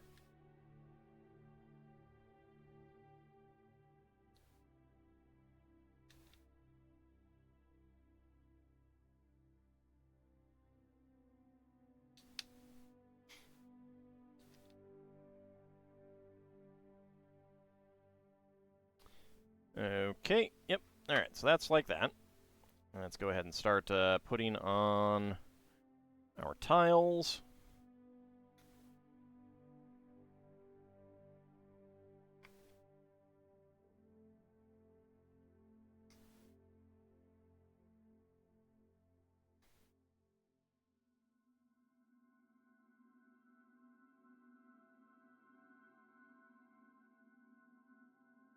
It was a movie that I watched on Tubi recently that, the movie looked like a bad VHS rip, which, never a good sign, but it had George Takei and James Doohan in it, so I figured, you know, how bad could it really be? It was about average Sci-Fi Channel quality.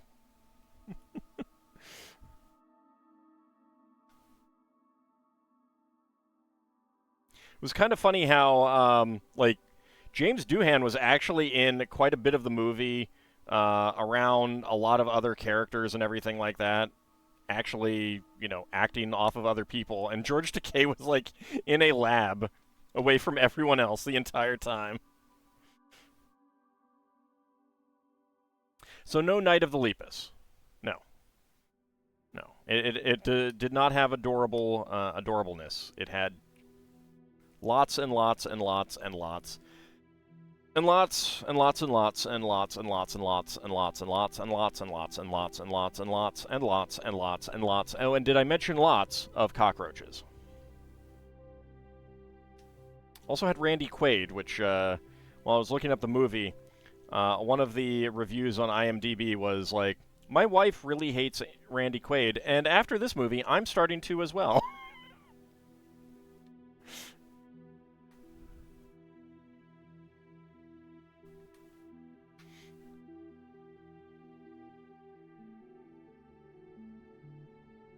The main young woman actress, I could not believe it, actually. There were multiple scenes of her completely covered in cockroaches.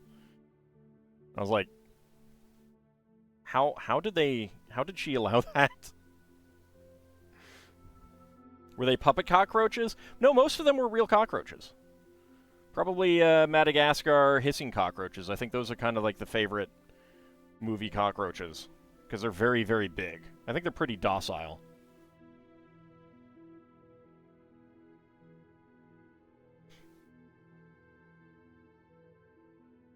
What was the movie?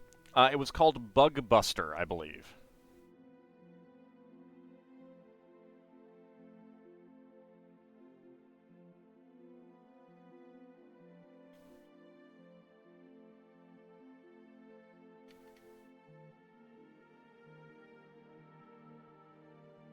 Hissing cockroaches are chill. People even have them as pets. Yeah. So they're pretty common for in movie productions.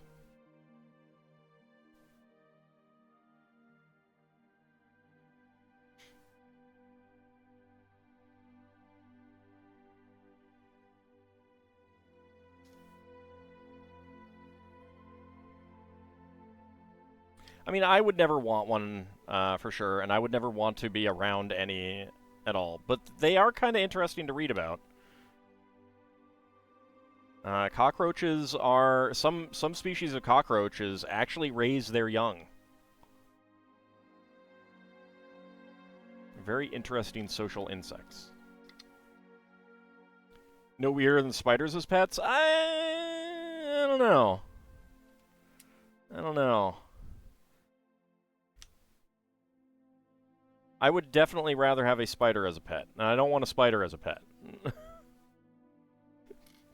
But it would still be far more likely.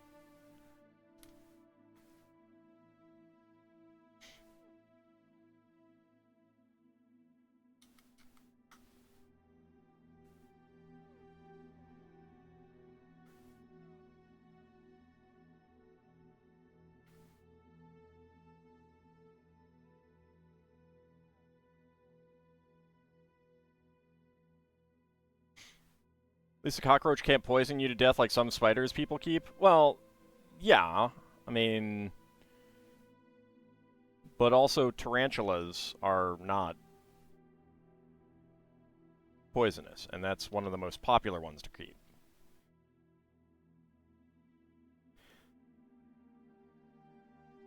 I don't personally know of any poisonous or venomous spiders that people keep,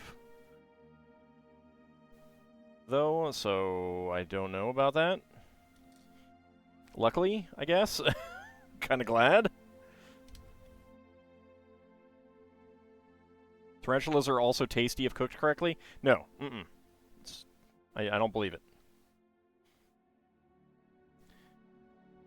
Just say no to tarantula burgers.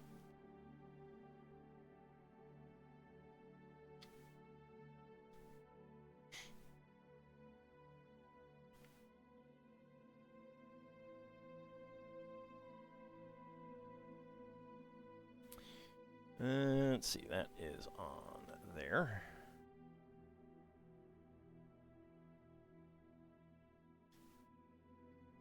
You know a guy that got bit killing his friend's Black Widow that escaped because they couldn't risk it biting the newborn? Yeah, that strikes me as especially dumb.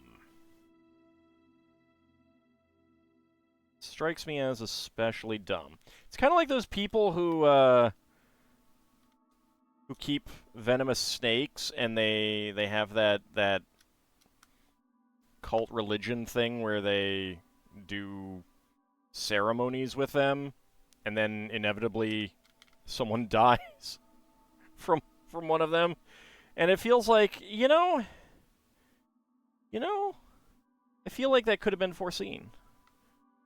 I feel like a lot of people were probably saying, hey, maybe don't do this. And you kind of ignored them, you know?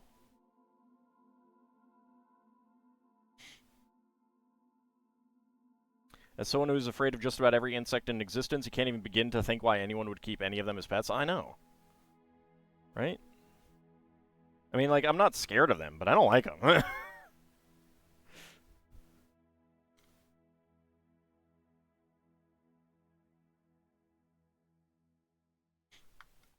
Perfectly happy to not have them, like, in my house and stuff.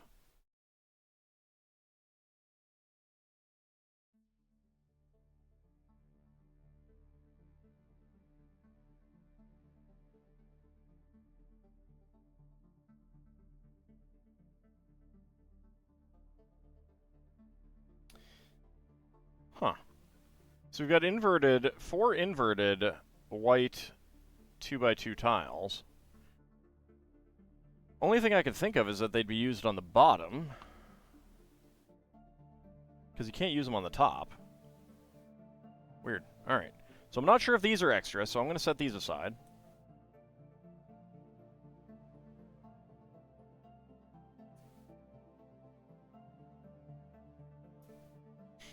Along with the crowbar, which I understand why it exists now. Alright, purple 1x1 cylinder plate and a black friction pin as extra parts.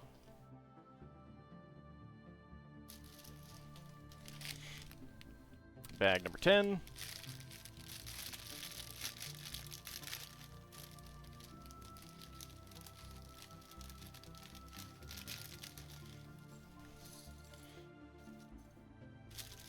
Why did the snake bite this person? The snake was always so chill. Well, it's a snake. Yeah, kind of like, Siegfried and Roy. Why did the tiger kill one of them? It's a tiger.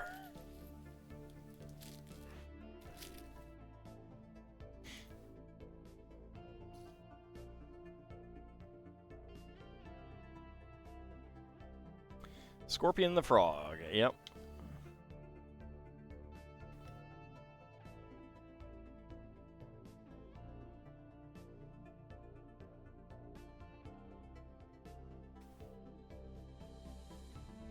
Although people actually have choices, animals, not so much.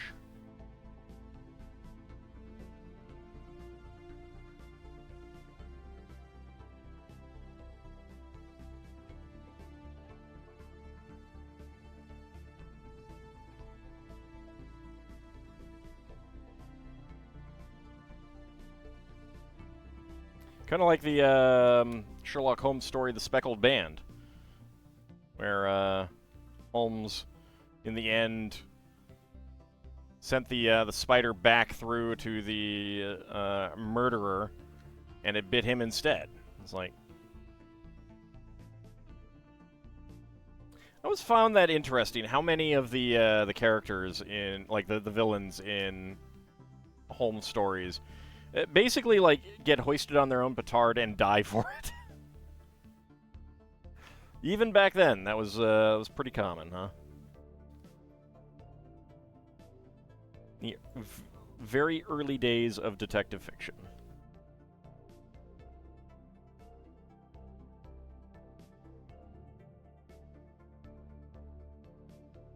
Not a whole lot of the villains going on trial and stuff.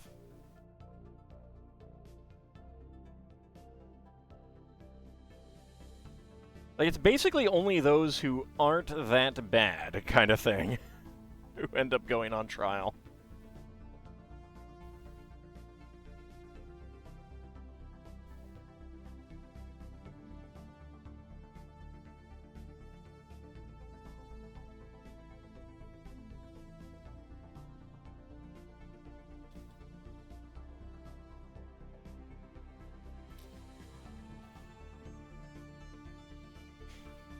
go. And a 1x2.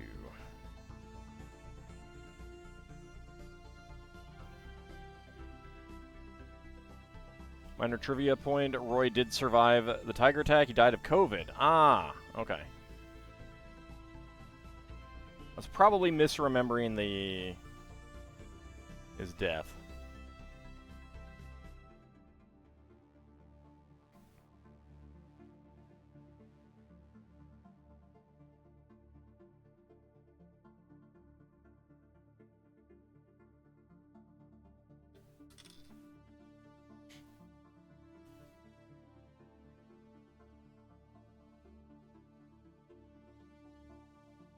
Yeah, no, I knew it was extremely serious, which is why I probably thought he died.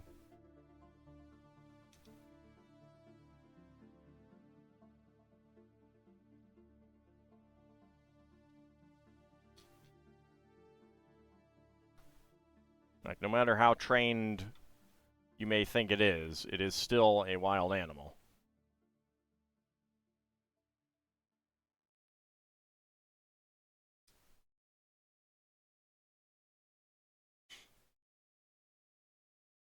One of the reasons why I have zero plans to have a wild animal as a pet.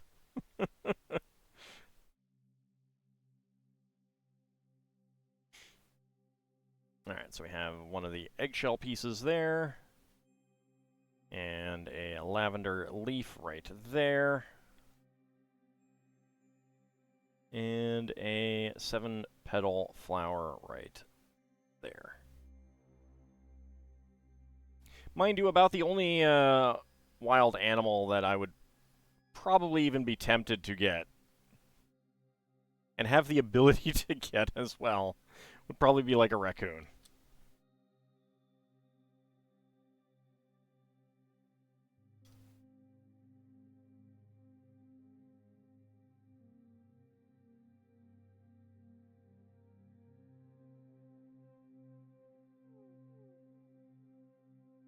That said, if it were legal and ethical, I'd consider a pangolin. They're adorable. But it is neither legal nor ethical.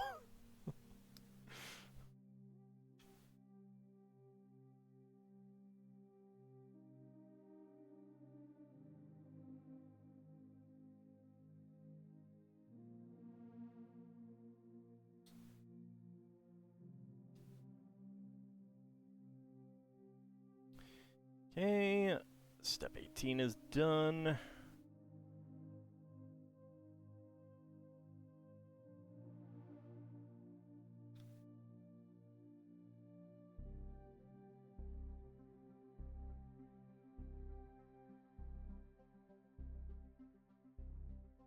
Need to start a licensed pangolin rescue to have all the pangolins?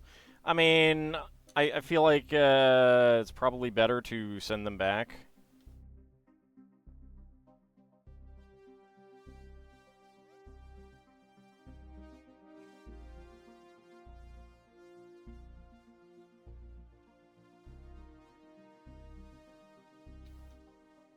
You know, act just like house cats, except then they decide to rip your throat out. Which, to be fair, a house cat probably would if it could.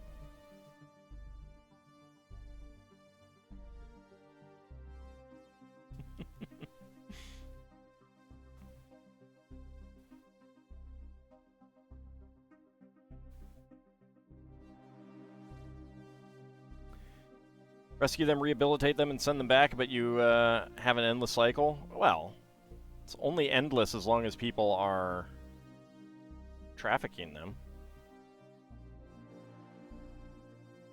The ideal is that they don't.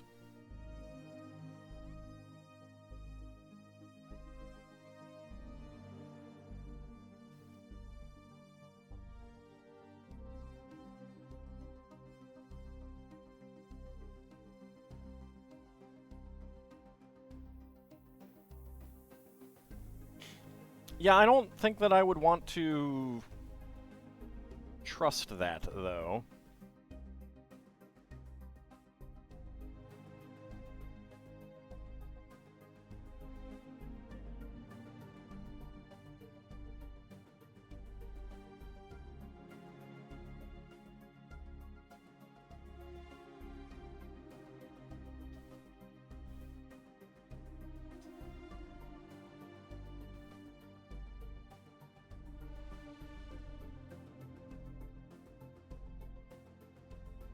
Like, even when they're playing, they're still really big.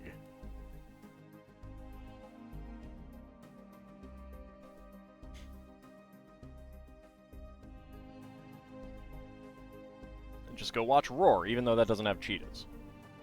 Or at least not many cheetahs. Do you want a wild animal get a robot?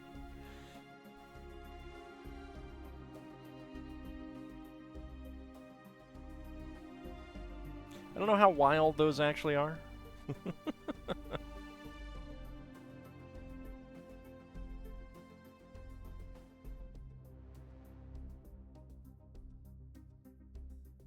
Come out and see the wild robot. Out here in the heart of Africa.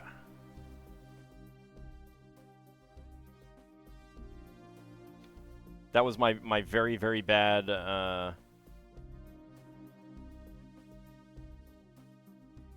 Dang, I'm blanking on his name. Do humans count as wild or domesticated? Neither? They don't count as either of those?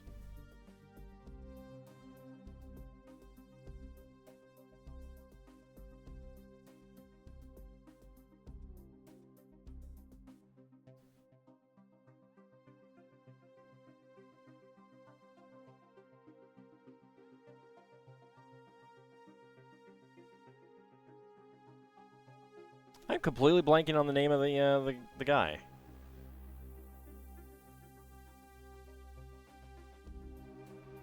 Attenborough. That was my bad Attenborough impression. There we go. I knew it would come to me eventually. Alright. I did miss a leaf, and that goes right here. Okay, all these other pieces are extras. Alright, so we got a reddish-orange 1x1 tile, a coral pink 1x1 tile slope, trans pink 1x1 pyramid peak slope, dark pink 1x1 cylinder tile with top peg, dark pink 7-petal flower, and lavender 1x1 plate flower as our spare parts. Spent like a few hours building a thing in Minecraft, and now you need to take it down because it's not working as intended, and you don't have the patience to do troubleshooting on it. I understand that.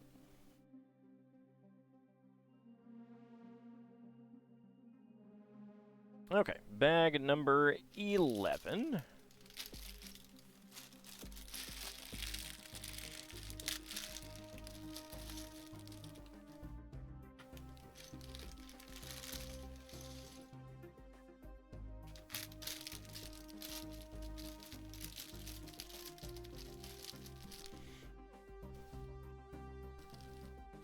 I mean, when building with Lego, oftentimes you do need to completely scrap your design.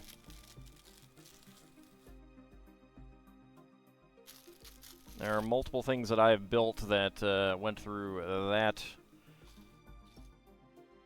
kind of phase. Alright. Flip it over.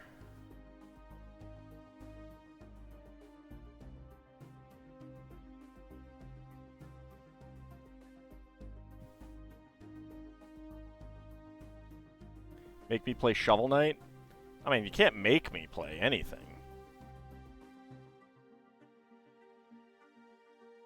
You can ask me to play. That's essentially what the Patron's Choice things are. Minor Trader is subscribed to Tier 2. 17 months streak. Thank you very much. How are you doing? I really do appreciate that.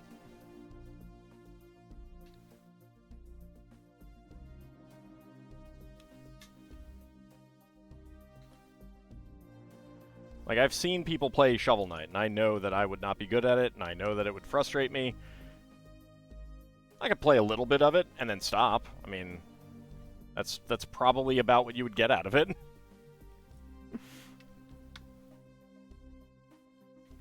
In pain, tired, thirsty, but it's nice not doing something you hate? Ooh. I'm sorry to hear that you're in pain.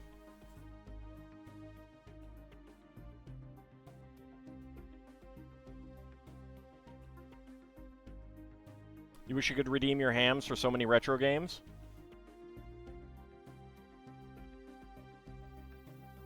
Just got to save them up for Spelljammer instead.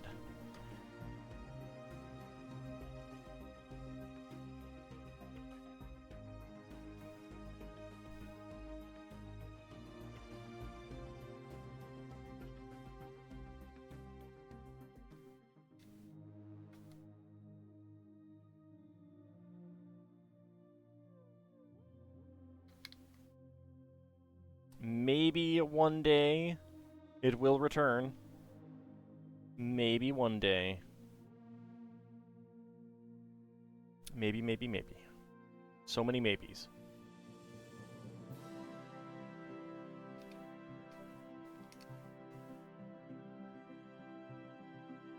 Wait for an open spot, then spend all your hams on your own rolls.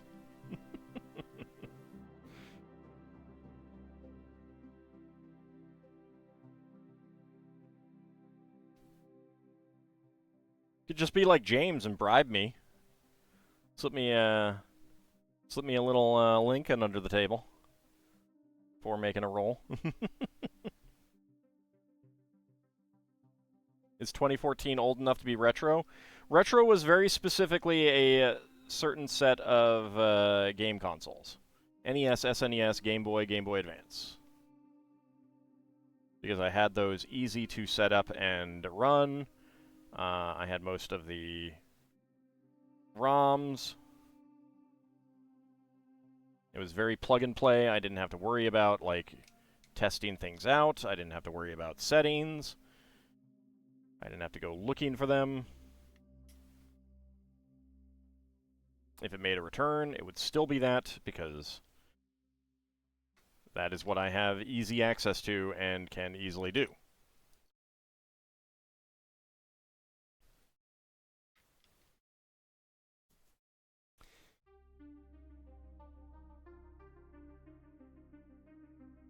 Well, the audio popping would have happened if I hadn't found a workaround. And it is still just a workaround. I am probably going to look at getting a new motherboard that has a different audio chips or something like that.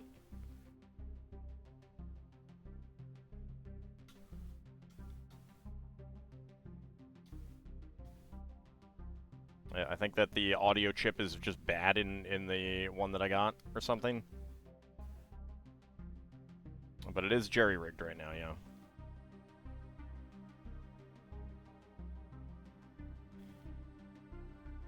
Well, it's not even just 16 or 32-bit or below. It's literally those consoles.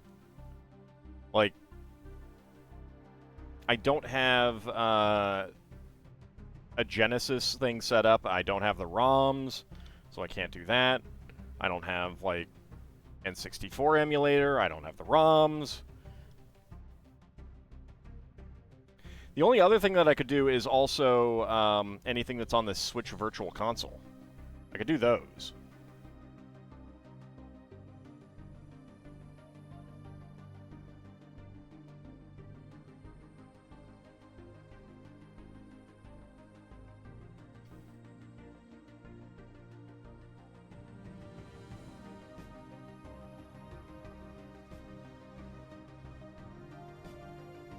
But it felt like people were running out of ideas anyway, so I don't know.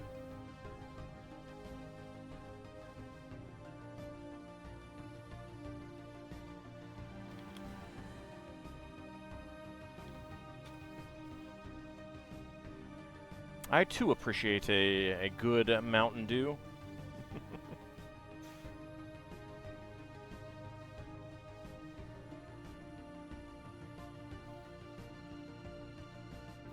Something you've wondered not often, is it jerry-rigged or jury-rigged? You could probably go... one of them is correct, one of them is not. I think it's jerry-rigged. In fact, I could go look on Wiktionary. Where is my Wiktionary tab?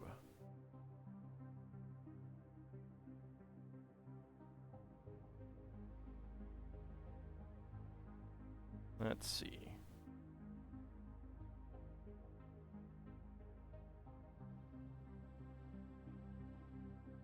It is actually jury-rigged.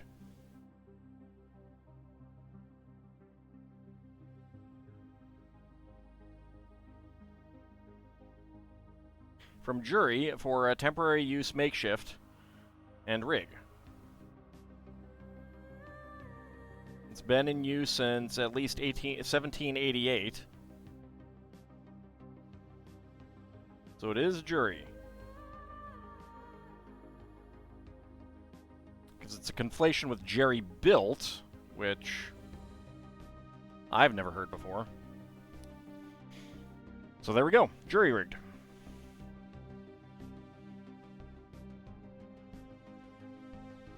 I feel like it was Jerry rig in the Buck Rogers games. Makes me want to go and check.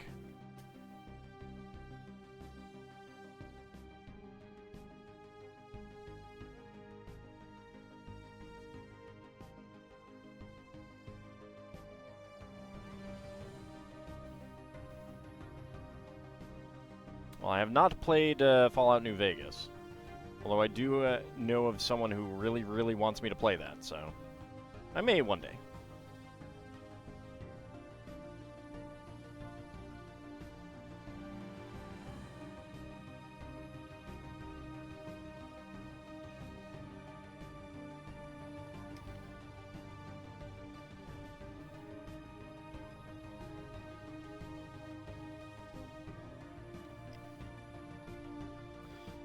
Some real height on our section here.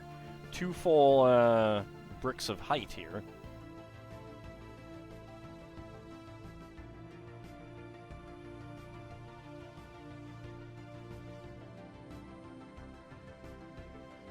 Do I have a list of games I have streamed? Not here. Not right now.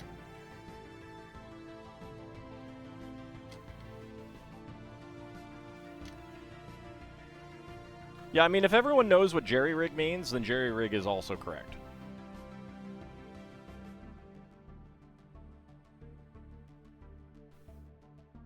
That is the nature of language.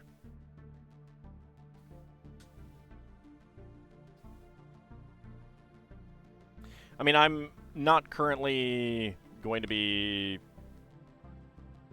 doing the retro streams again, so a list of what I have streamed for retro is not really necessary right now. There is the retro playlist, retro stream playlist on the YouTube that will have everything. All right, so using the trans pink flame here, this is representing the pillars of creation right there.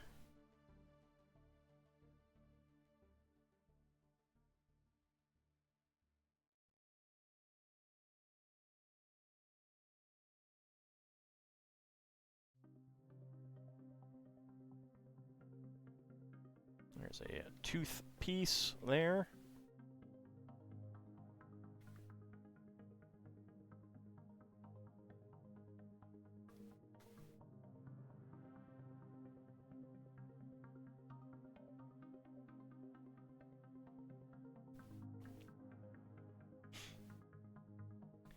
Actually, remember this old game when I started talking about retro?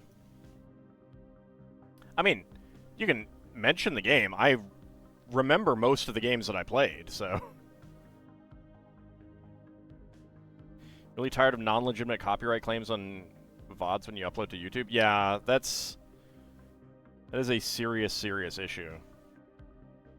I luckily have not gotten any recently, although I should probably double check. YouTube doesn't always alert for those things. I mean, considering how like, Iagra, have you ever checked the section of not things that are copyright matches against videos that you have, but copyright matches that you have against other videos? Have you ever looked at that?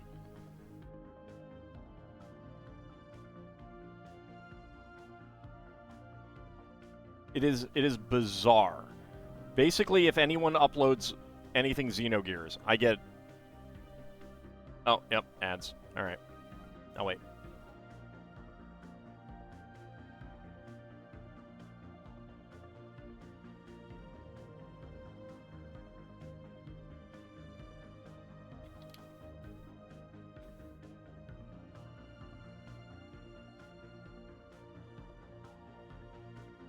Yeah, I'd much rather have ads that are just like on the side and silent so that they're not interrupting the stream. And Bahamut gifting a sub. Thank you. I appreciate that. I'm not sure if that aborts the ads in progress, but hopefully it does.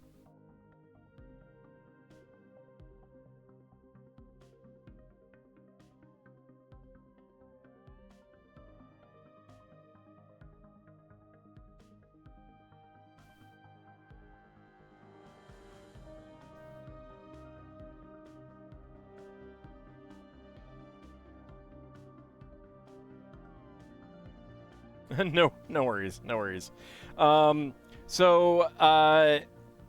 Like, anytime someone uploads a Gundam versus Zeta Gundam, at least certain things. Gundam versus Zeta Gundam, I think not AU versus Titan, Federation versus Xeon, and Xenogears, I get, like, it pops up in my thing as I have a copyright claim on it. And it's like, I don't have a copyright claim on these things.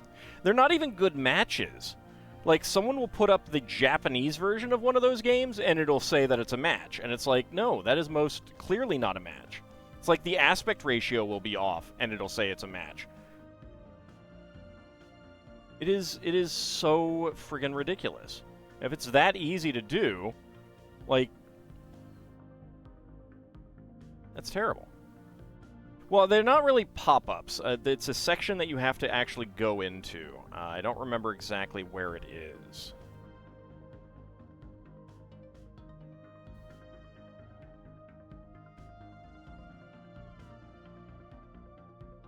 Nothing in there, if so? Fair enough. Like, I don't know if it's that I was, like, the first one to upload some of these things, which I don't think I was. I really don't think that I was, like, the first person to play Xenogears or Federation versus Xeon or Gundam versus Zeta Gundam. Maybe I was. But, yeah, I get content detection with all of that stuff. All the time. And I need to, like, periodically go in and just clear it out because it's all bunk. But when you see that, it becomes so obvious on how easy it is to copyright troll. Alright, spare parts. We got 1x1 plate flowers in coral pink and white. A white 7-petal flower, because I assume that's it. Yes, that is. Small 3-stem plant in beige. A white 3-stem plant. A white fork. A coral pink 1x1 heart tile. And trans pink feather flame element. Just got one on your latest VOD of Ivalice Chronicles. You were using Square Enix's streaming guidelines to support your fair use claim. The original claim expired from non-response, but there's no guidelines for Ivalice Chronicles on Square Enix's website. You could probably just use, like, if they have it for another game, you could probably just use that and, like, replace the names. And that's the thing, is, like, a lot of those are the type of thing that they hope that someone will just be like, oh, I got a copyright claim. I guess I will just leave it, and it'll annoy me, and rather than try to fight it, because most of them know that they don't have a leg to stand on. Oh, you use the URL itself.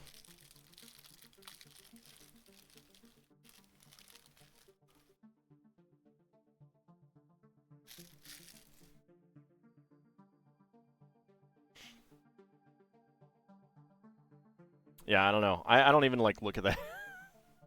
Those. I don't care. Very much like whatever to me. If they get pissy and take stuff down, I'll take it down. Like, there's a reason why I haven't streamed or played AU versus Titans.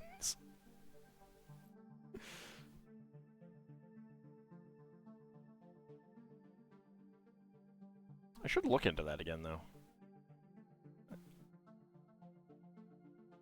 See if I can get a different, like,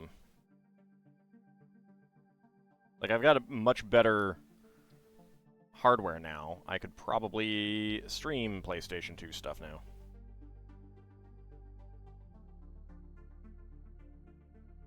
Couldn't find the name of the game, but it played like Legend of Zelda. You roam the map getting stronger by getting elemental swords. Something like Crystallis. But not Crystallis? Huh. That sure sounds like Crystallis. Which I have both LP'd and streamed.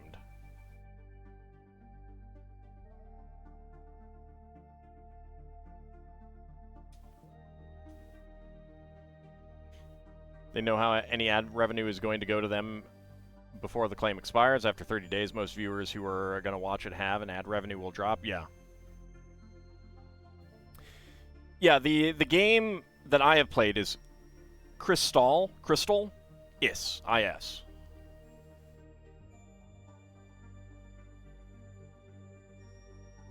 I don't know if that's the game that you're thinking of, though. I mean, maybe there's another game that you get elemental swords.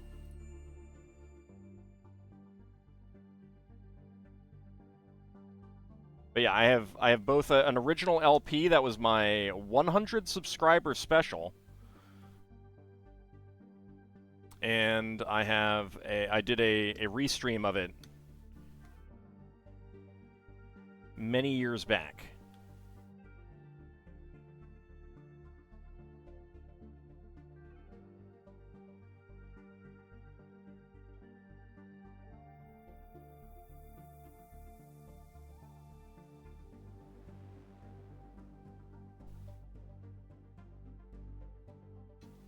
I mean, I wouldn't mind revisiting it. It's a great game. It is one of the best NES games.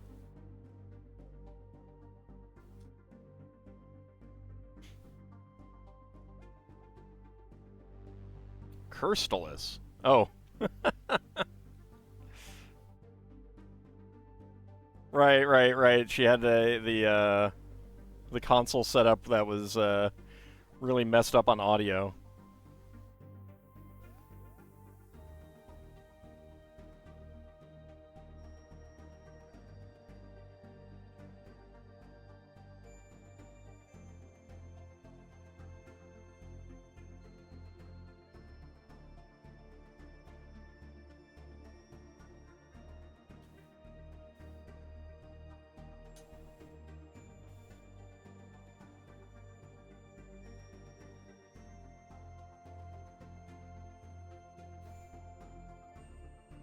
I should definitely check that out sometime, because I do not...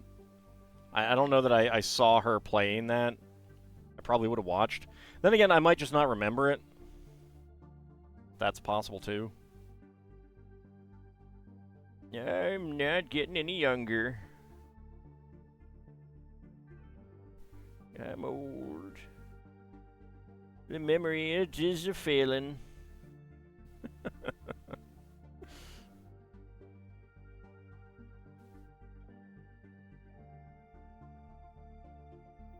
But yeah, when I got my NES, my sister got Crystallis for me for Christmas as basically a, oh, this looks good, I guess. Like, as a complete non-gamer herself, she barely ever played any video games. And she just chose it for me for a Christmas present. And one of the best dang presents I have ever received. And I have said that to her, and she knows it, and she remembers that. You stay at 21 years old.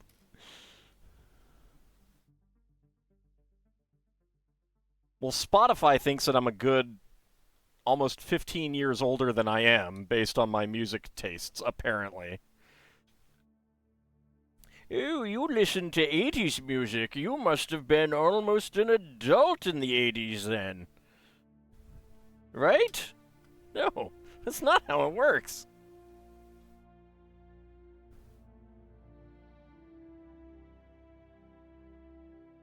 Why would you think that, Spotify?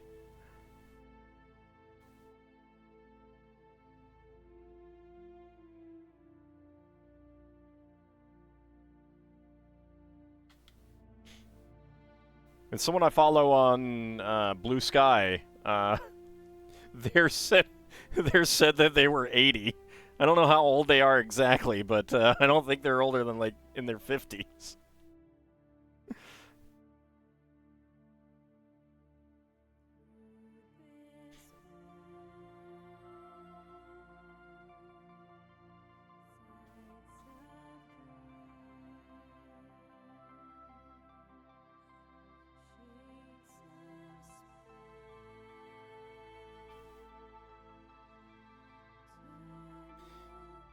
Alright, then we have... Where is it? Where is it? Where's the ice cream piece? There it is. We have a magenta ice cream piece for the Trappist system right there.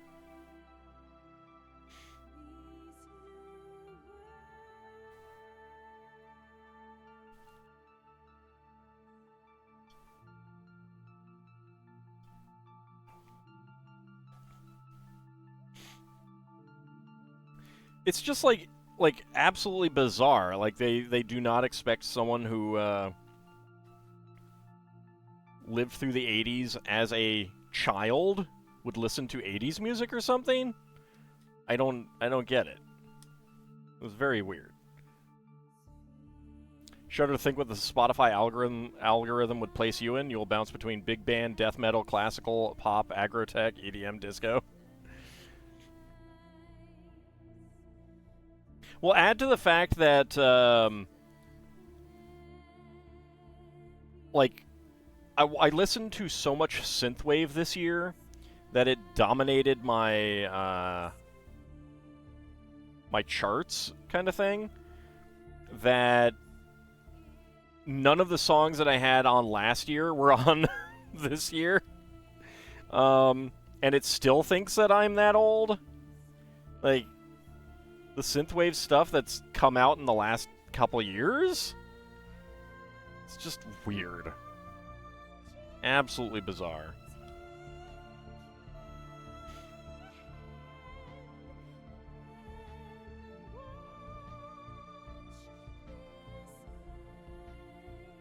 Okay, we get a glow-in-the-dark crown flower element right there.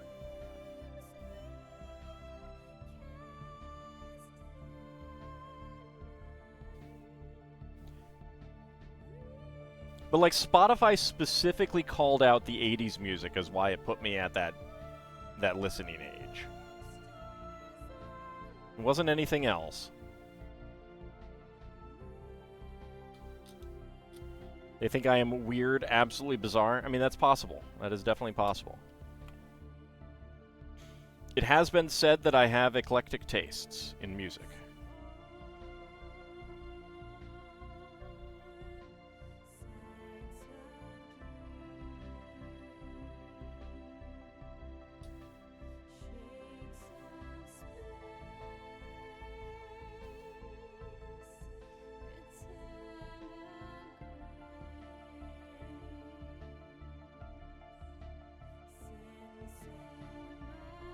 I really do wonder if they will have that listening age thing next year, because I saw a lot of people complaining about it. A few people got rather younger ages, but I don't know. All right here is the Pleiades, right there.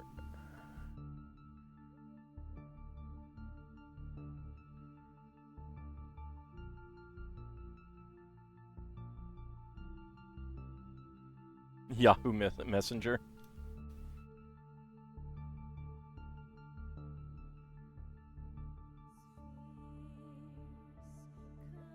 I kind of miss IRQ. I don't remember what my numbers were anymore.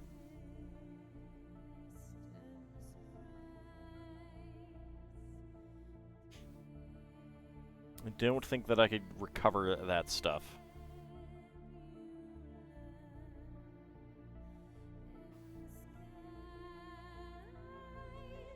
You remember and still have access to yours. Nice.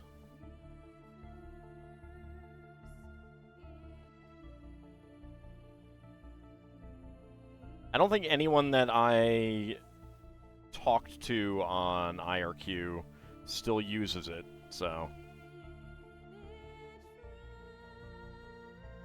You're in the 6-digit club? I think I'm in the 8-digit club. Maybe 7. I can't remember.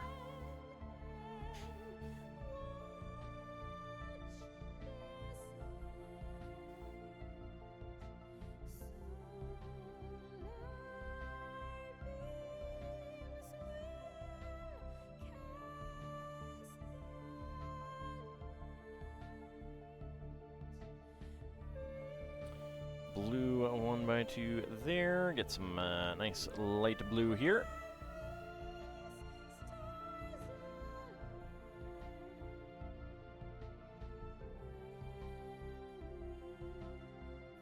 And we have, I think medium azure 1x1 right there. Okay, slope there. Flower right there. The peach that I think I missed putting on here. 1x1 cylinder tile with top peg there. I did miss the crown right there. That's going to be extra. That is going to be extra. Okay, so extra pieces. The glow-in-the-dark kind of wide-open flower crown element, and a medium azure, a 1x1 cylinder tile with top peg as our extra pieces. And that will go right there. Flip it over, lock those in. Oh. Did I miss that these went on here? I must have. I thought I looked.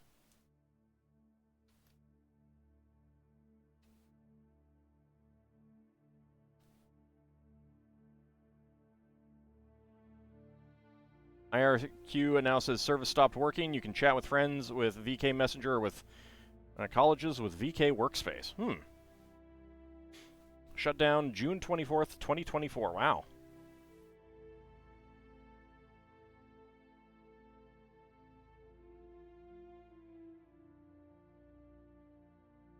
All right, let's put that to the side.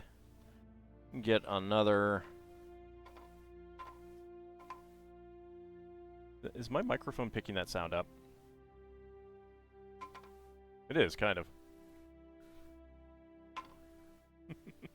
Alright. Let's go bag number 13.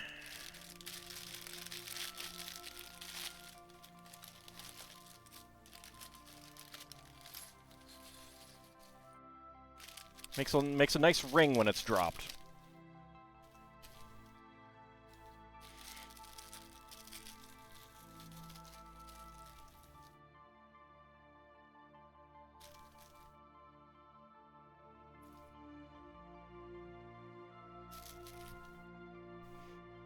Okay, start out with lime green and red. There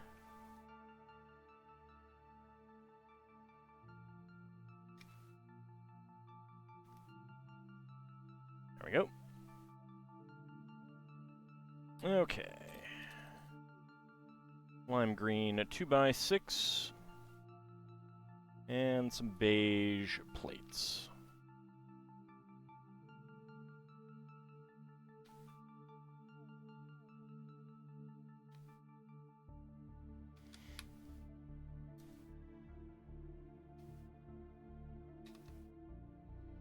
There we go.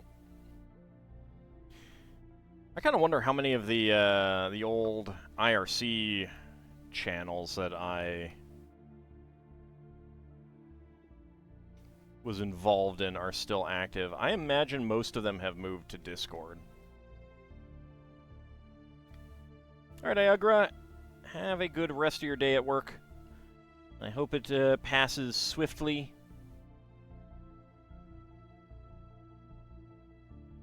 Pound AD&D on FNet. Oh, I'd have to go... Like, I do have... Like, I could get back to all of those. I do have the records of them, but I don't remember what servers they were on. I know one of them was on... At least one set of servers was on Dalnet.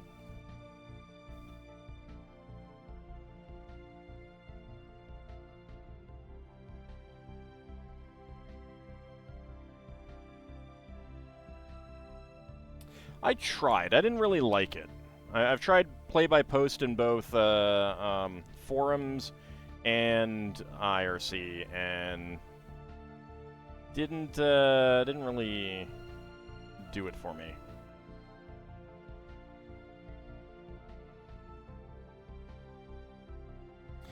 All right. As we know, the Milky Way is made up in part by brushes.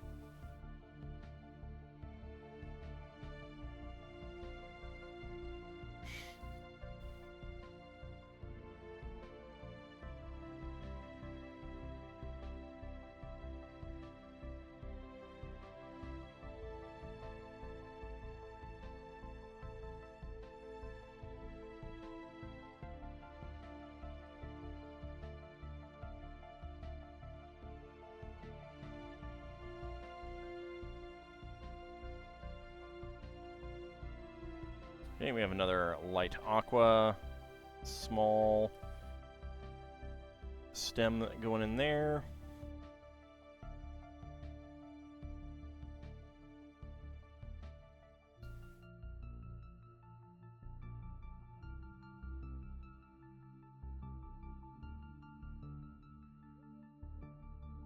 Yeah, play-by-post just, like, went too slow. It felt too, I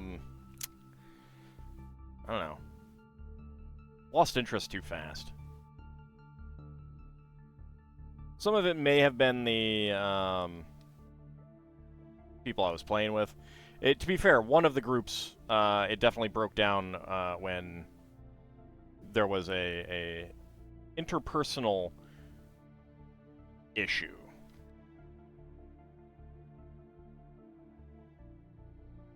Which, hilariously enough, the dungeon master of that, I was like, someone shared a Twitter post of basically like a bad lefty.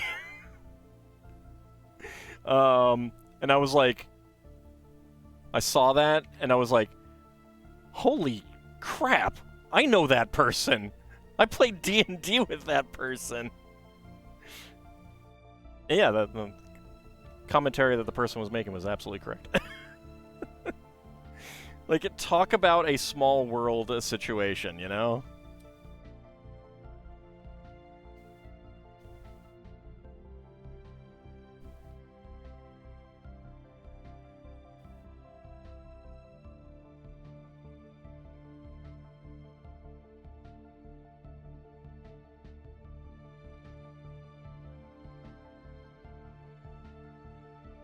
And then I discovered that they had apparently been put on, like, temporarily suspended for leaving a personal political zine that they published around their office. It's like, yeah, no, this is all making sense. This is all making sense.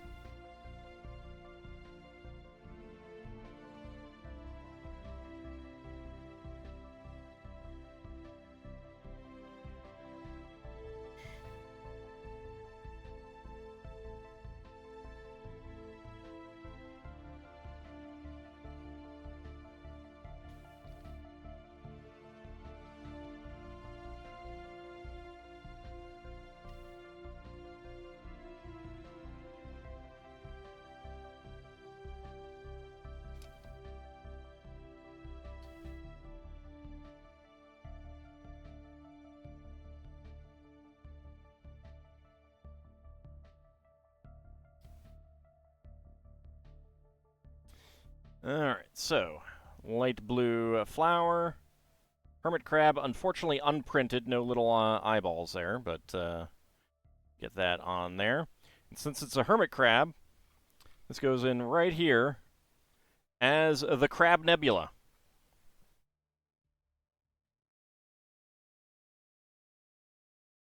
Indeed, they are using a hermit crab for the Crab Nebula. I love it. It's adorable.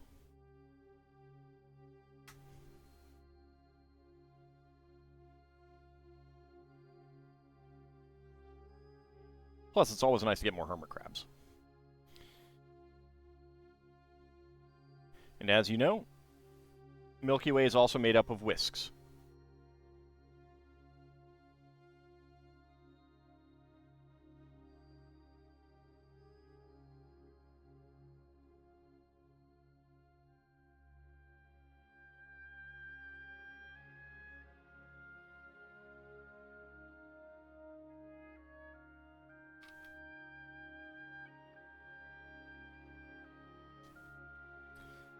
Alright, and let's see. You don't think your candy bars are made of any of that? Well, you're just not getting the good ones then.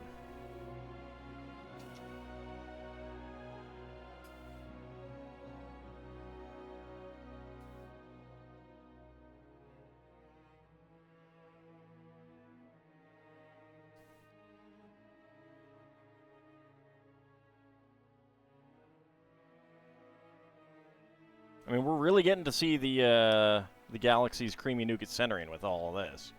That is for sure. Creamy nougat centering.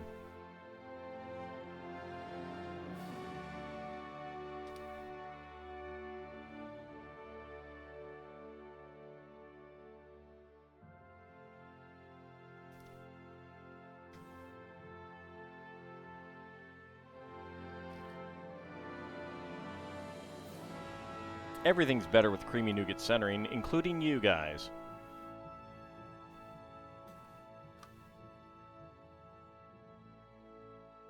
Alright, that's all that. Next up.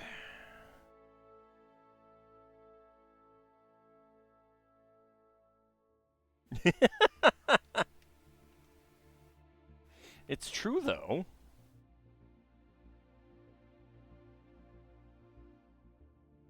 Your organs are not nougat? I mean, that's just because you're not trying hard enough.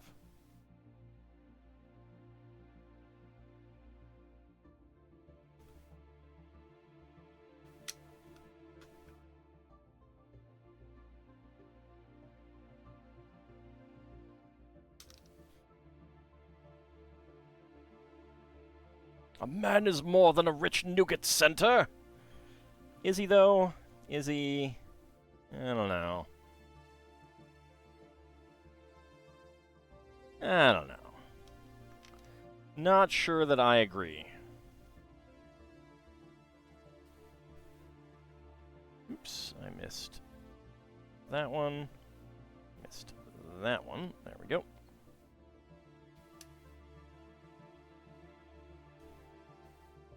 I kind of wish that they would just, like, do them at the same time rather than later. Because I'm like, I'm already down here, now you want me to go back up here to put something in. It feels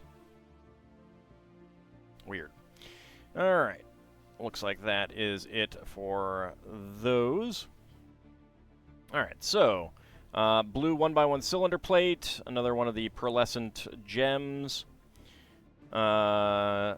Light blue 1x1 plate flower, light blue 1x1 peak slope, medium azure 1x1 tile slope, blue tap, light aqua 3-stem plant, small 3-stem plant I should say, and a gray whisk.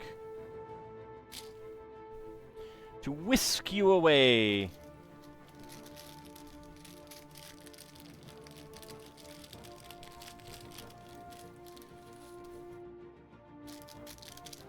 But creamy, delicious nougat.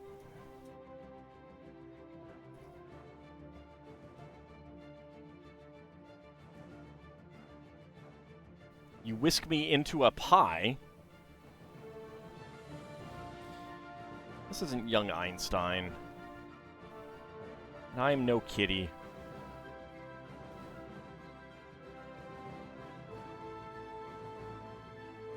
I need to watch that again. I haven't watched that in forever. Just say no to nougat. Wow. Nougat is so tasty, though. And creamy.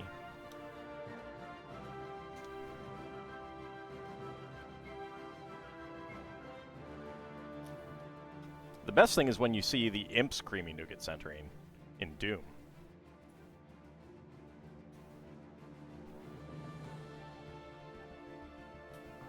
That is another in-joke from a friend of mine and I, doing the pre-LP thing of one friend plays the game, the other friend watches.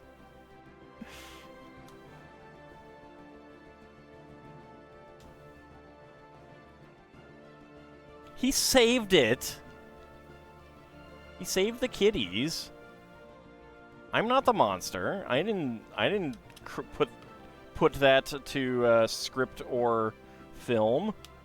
And besides, he saved the kitties. Proto-LP, yes. The Proto-LP.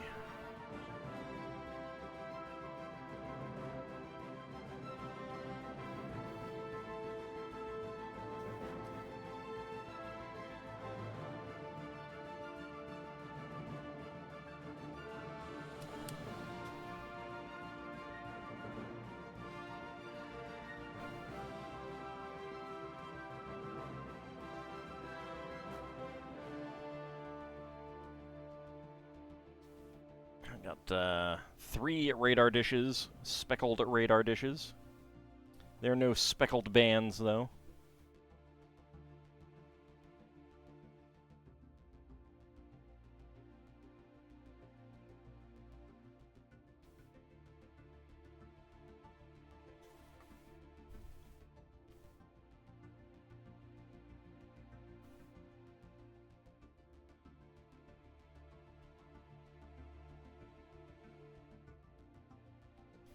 I thought we were getting a tile for You Are Here. But we do not seem to have done so.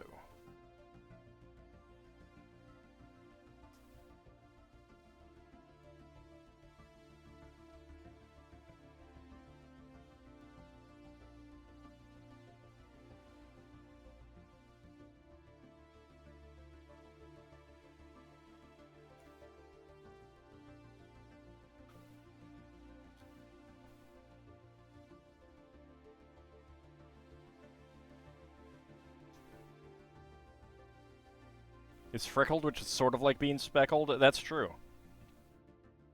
That is true. Are you in a band as well? Or perhaps are a one-person band? Because then you could be the Freckled Band. Ooh.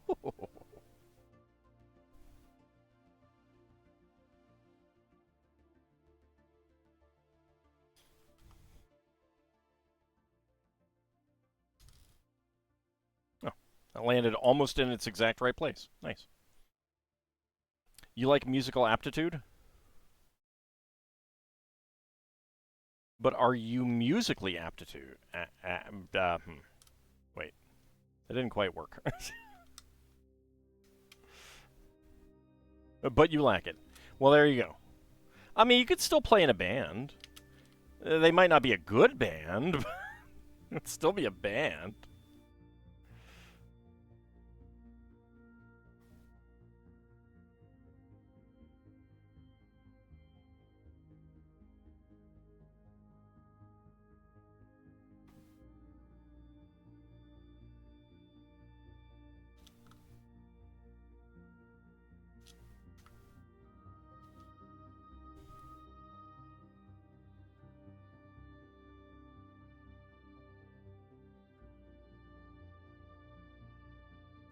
Alright. The remaining trans purple tiles on here.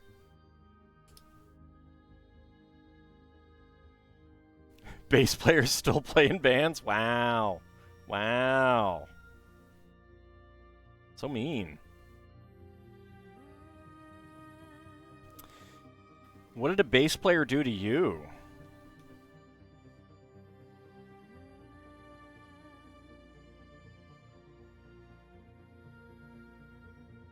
Okay, spare parts. We've got a sand blue 1x1 tile slope. Just make sure that that is actually extra. Yes, it is. And a dark blue 1x1 plate as our spare parts. That goes there.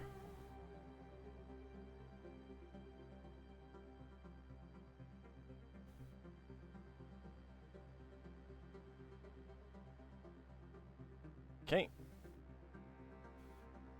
Let me move these off to the side real fast.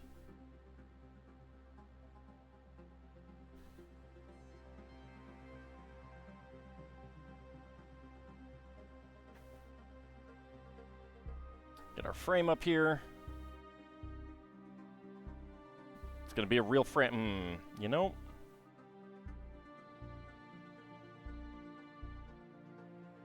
You know? I think I do need to turn this around, though.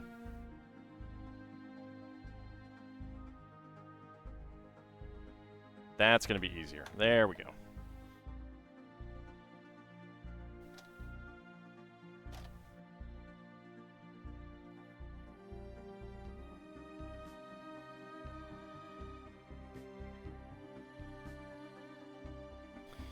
Alright, let's get our axles into the side.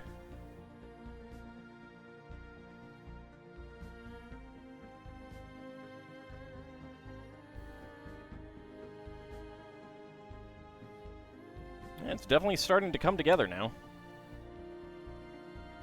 Getting the shapes. Okay.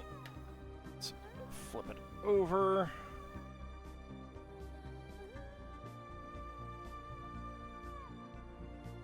Lock them in with these.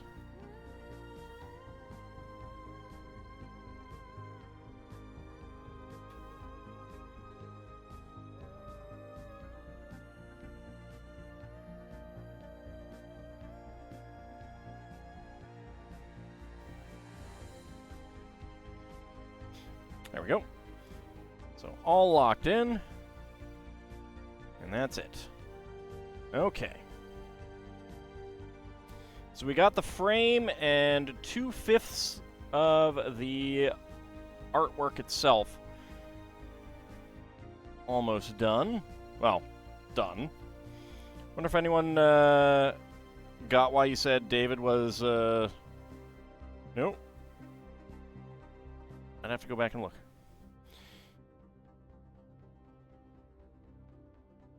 Alright, let me take a quick look at the next section.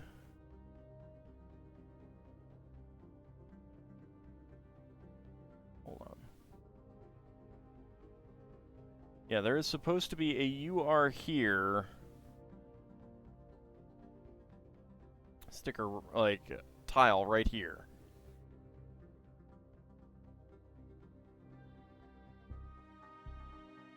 I want to see if that is going to be at the end. Hold on.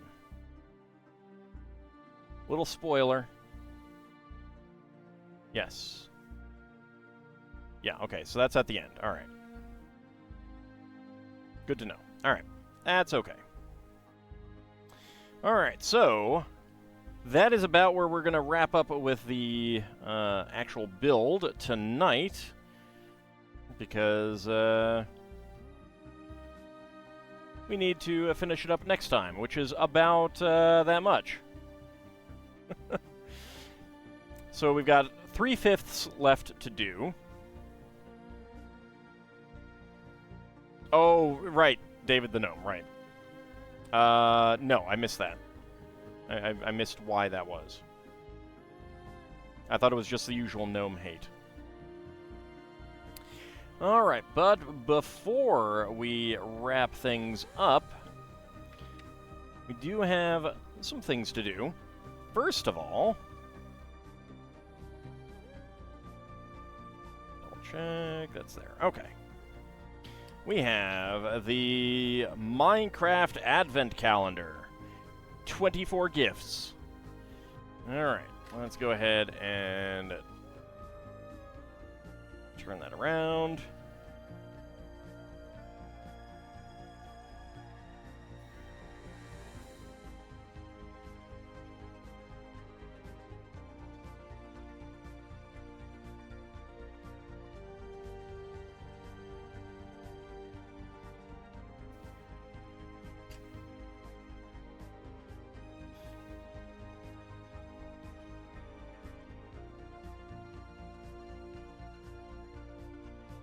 Alright.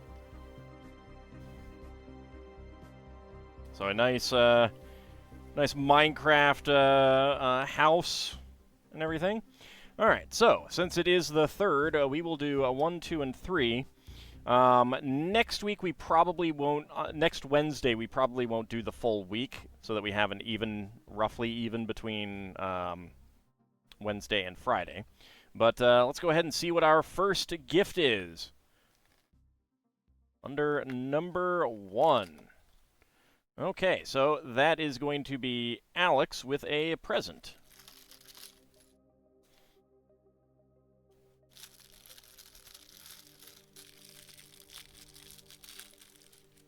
From book series and later a cartoon where he berated people for using more resources than gnomes. I'm not very familiar. I know of it. I probably watched some. I don't remember. But I don't really remember the details very much. Besides the fact that, of course, David the Gnome is responsible for forest gnomes.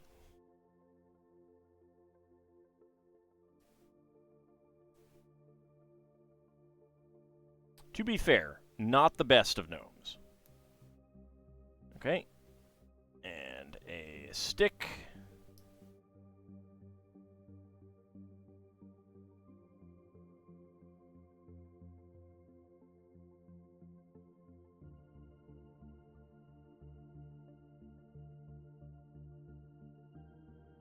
And I think these are supposed to be seeds. Go ahead and zoom in on our minifig of Alex here. I mean forest gnomes in D&D. It's a specific type of gnome.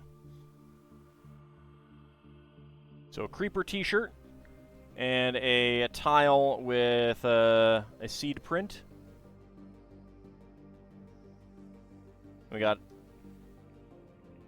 extras of the clear 1x1 cylinder tile with seed print, blue 1x1 plate flower, and brown 3L bar. It comes with 2 of the seeds, but I'm just going to go ahead and put them away anyway. All right, so that is December 1st. Present seems a bit bad. It's just a stack of plates. I mean, stack of plates means that you could have lots of friends over. Alright, so let's put you... Well, actually, let's not put you back in just yet. Alright, so next up, we have 2 up here.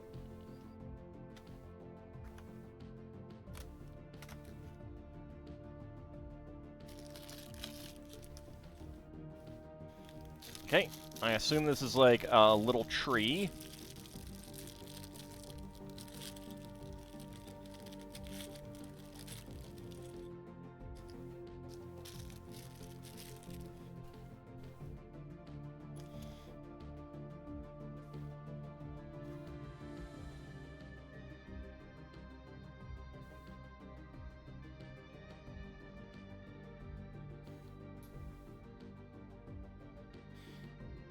And with the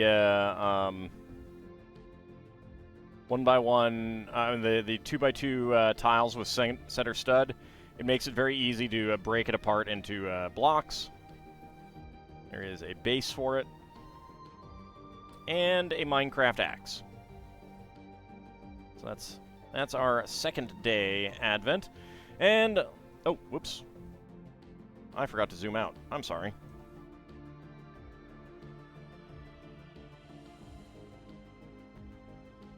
So that is the, that is that. Need to pay more attention, apparently. Could be worse than a stack of sticks and mud, that's true. Alright. So 3 is up here.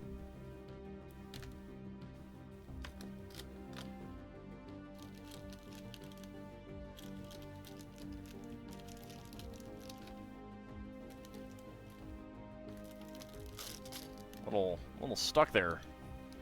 Bag. Alright.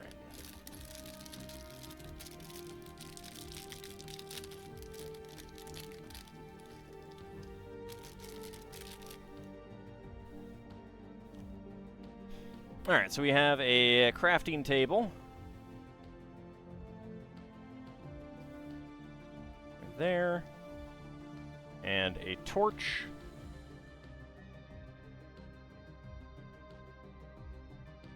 Yellow on the bottom, orange on top. Which means trans orange 1x1 and trans yellow 1x1 plates are extra pieces. So we have a crafting table, a wooden shovel, and a torch for Alex to use as well. Alright.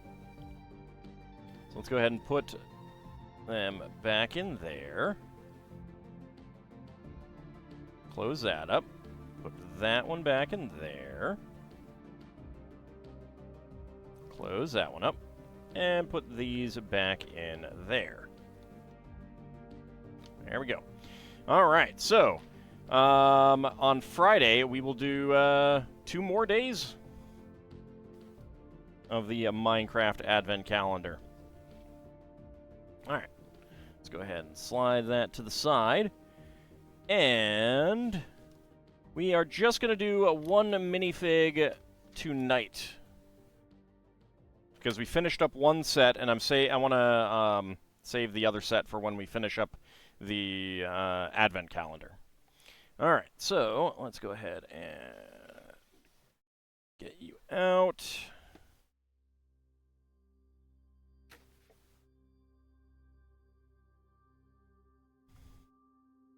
I know.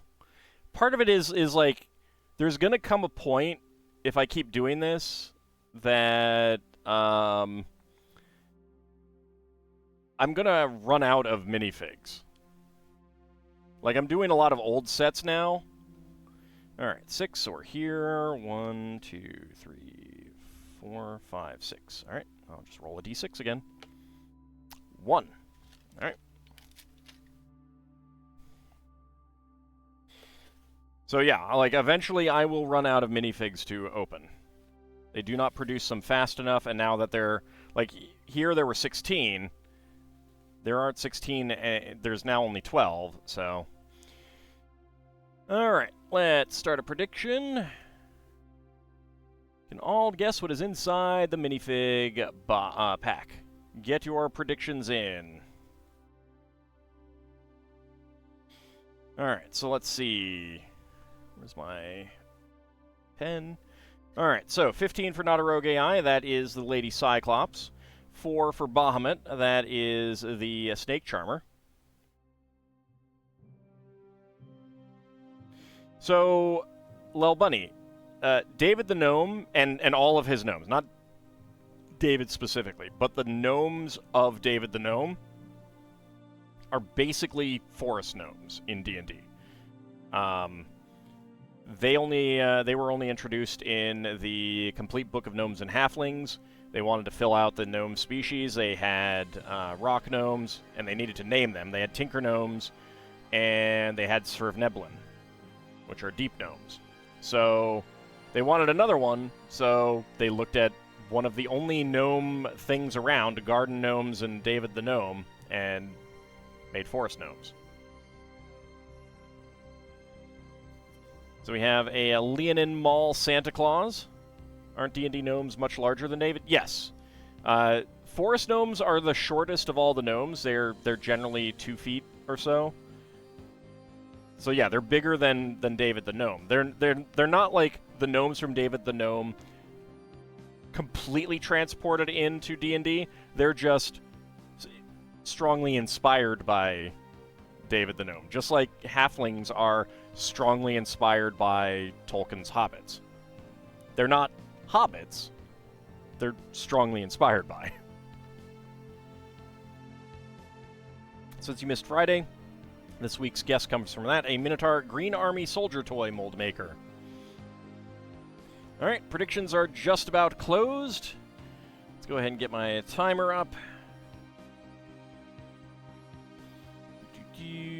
Where is that? There it is. Alright. And go. Alright, let's see. What do we got? Oh. That. Oh, duh. Alright. 8.61. We have the Hot Dog Man. He's just trying to figure out who's responsible.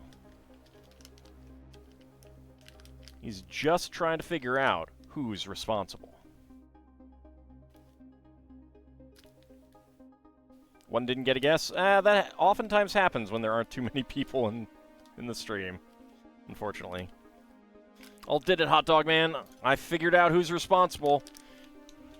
And it's Hot Dog Man. Alright, so that is indeed Hot Dog Man.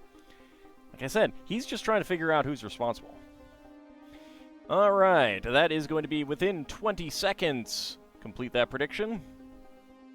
Good thing I got that fast. Well, no. No, it's bad. It's bad. If I had gone for, if I had gotten over 20 seconds, I could have had all of the hams. Alright, let's see. Who's getting the hams? Anytime now, Twitch. Anytime now. Bahamut and Kinshir getting all the hams. Very nice. Nobody going for 20 to 50 seconds. Shield of Hope going for 50 to 60. And Lel Bunny going for no. So we have a plain torso for Hot Dog Man. They wouldn't do that anymore. He's got some jeans. He's got a head. He only has a single-sided print. I don't know if they've done the hot dog in anything else. Probably partly... So, like, if they made this today, they would dual mold it, I bet. And since it's not dual molded, they probably will not do this piece again unless they revise it. Although, at this point, I don't know that they will. But we've got Hot Dog Man. Let's go ahead and zoom in on him. I said, zoom in on him.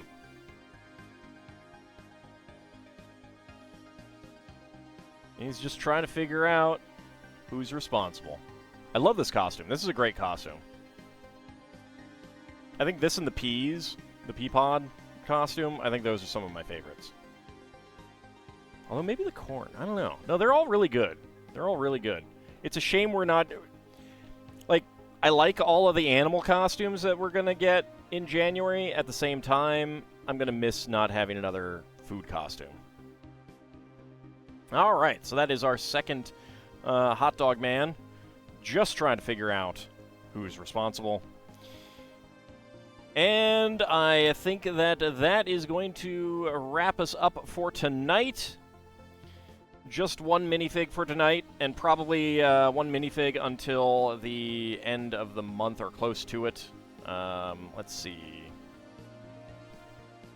Yeah, so when we...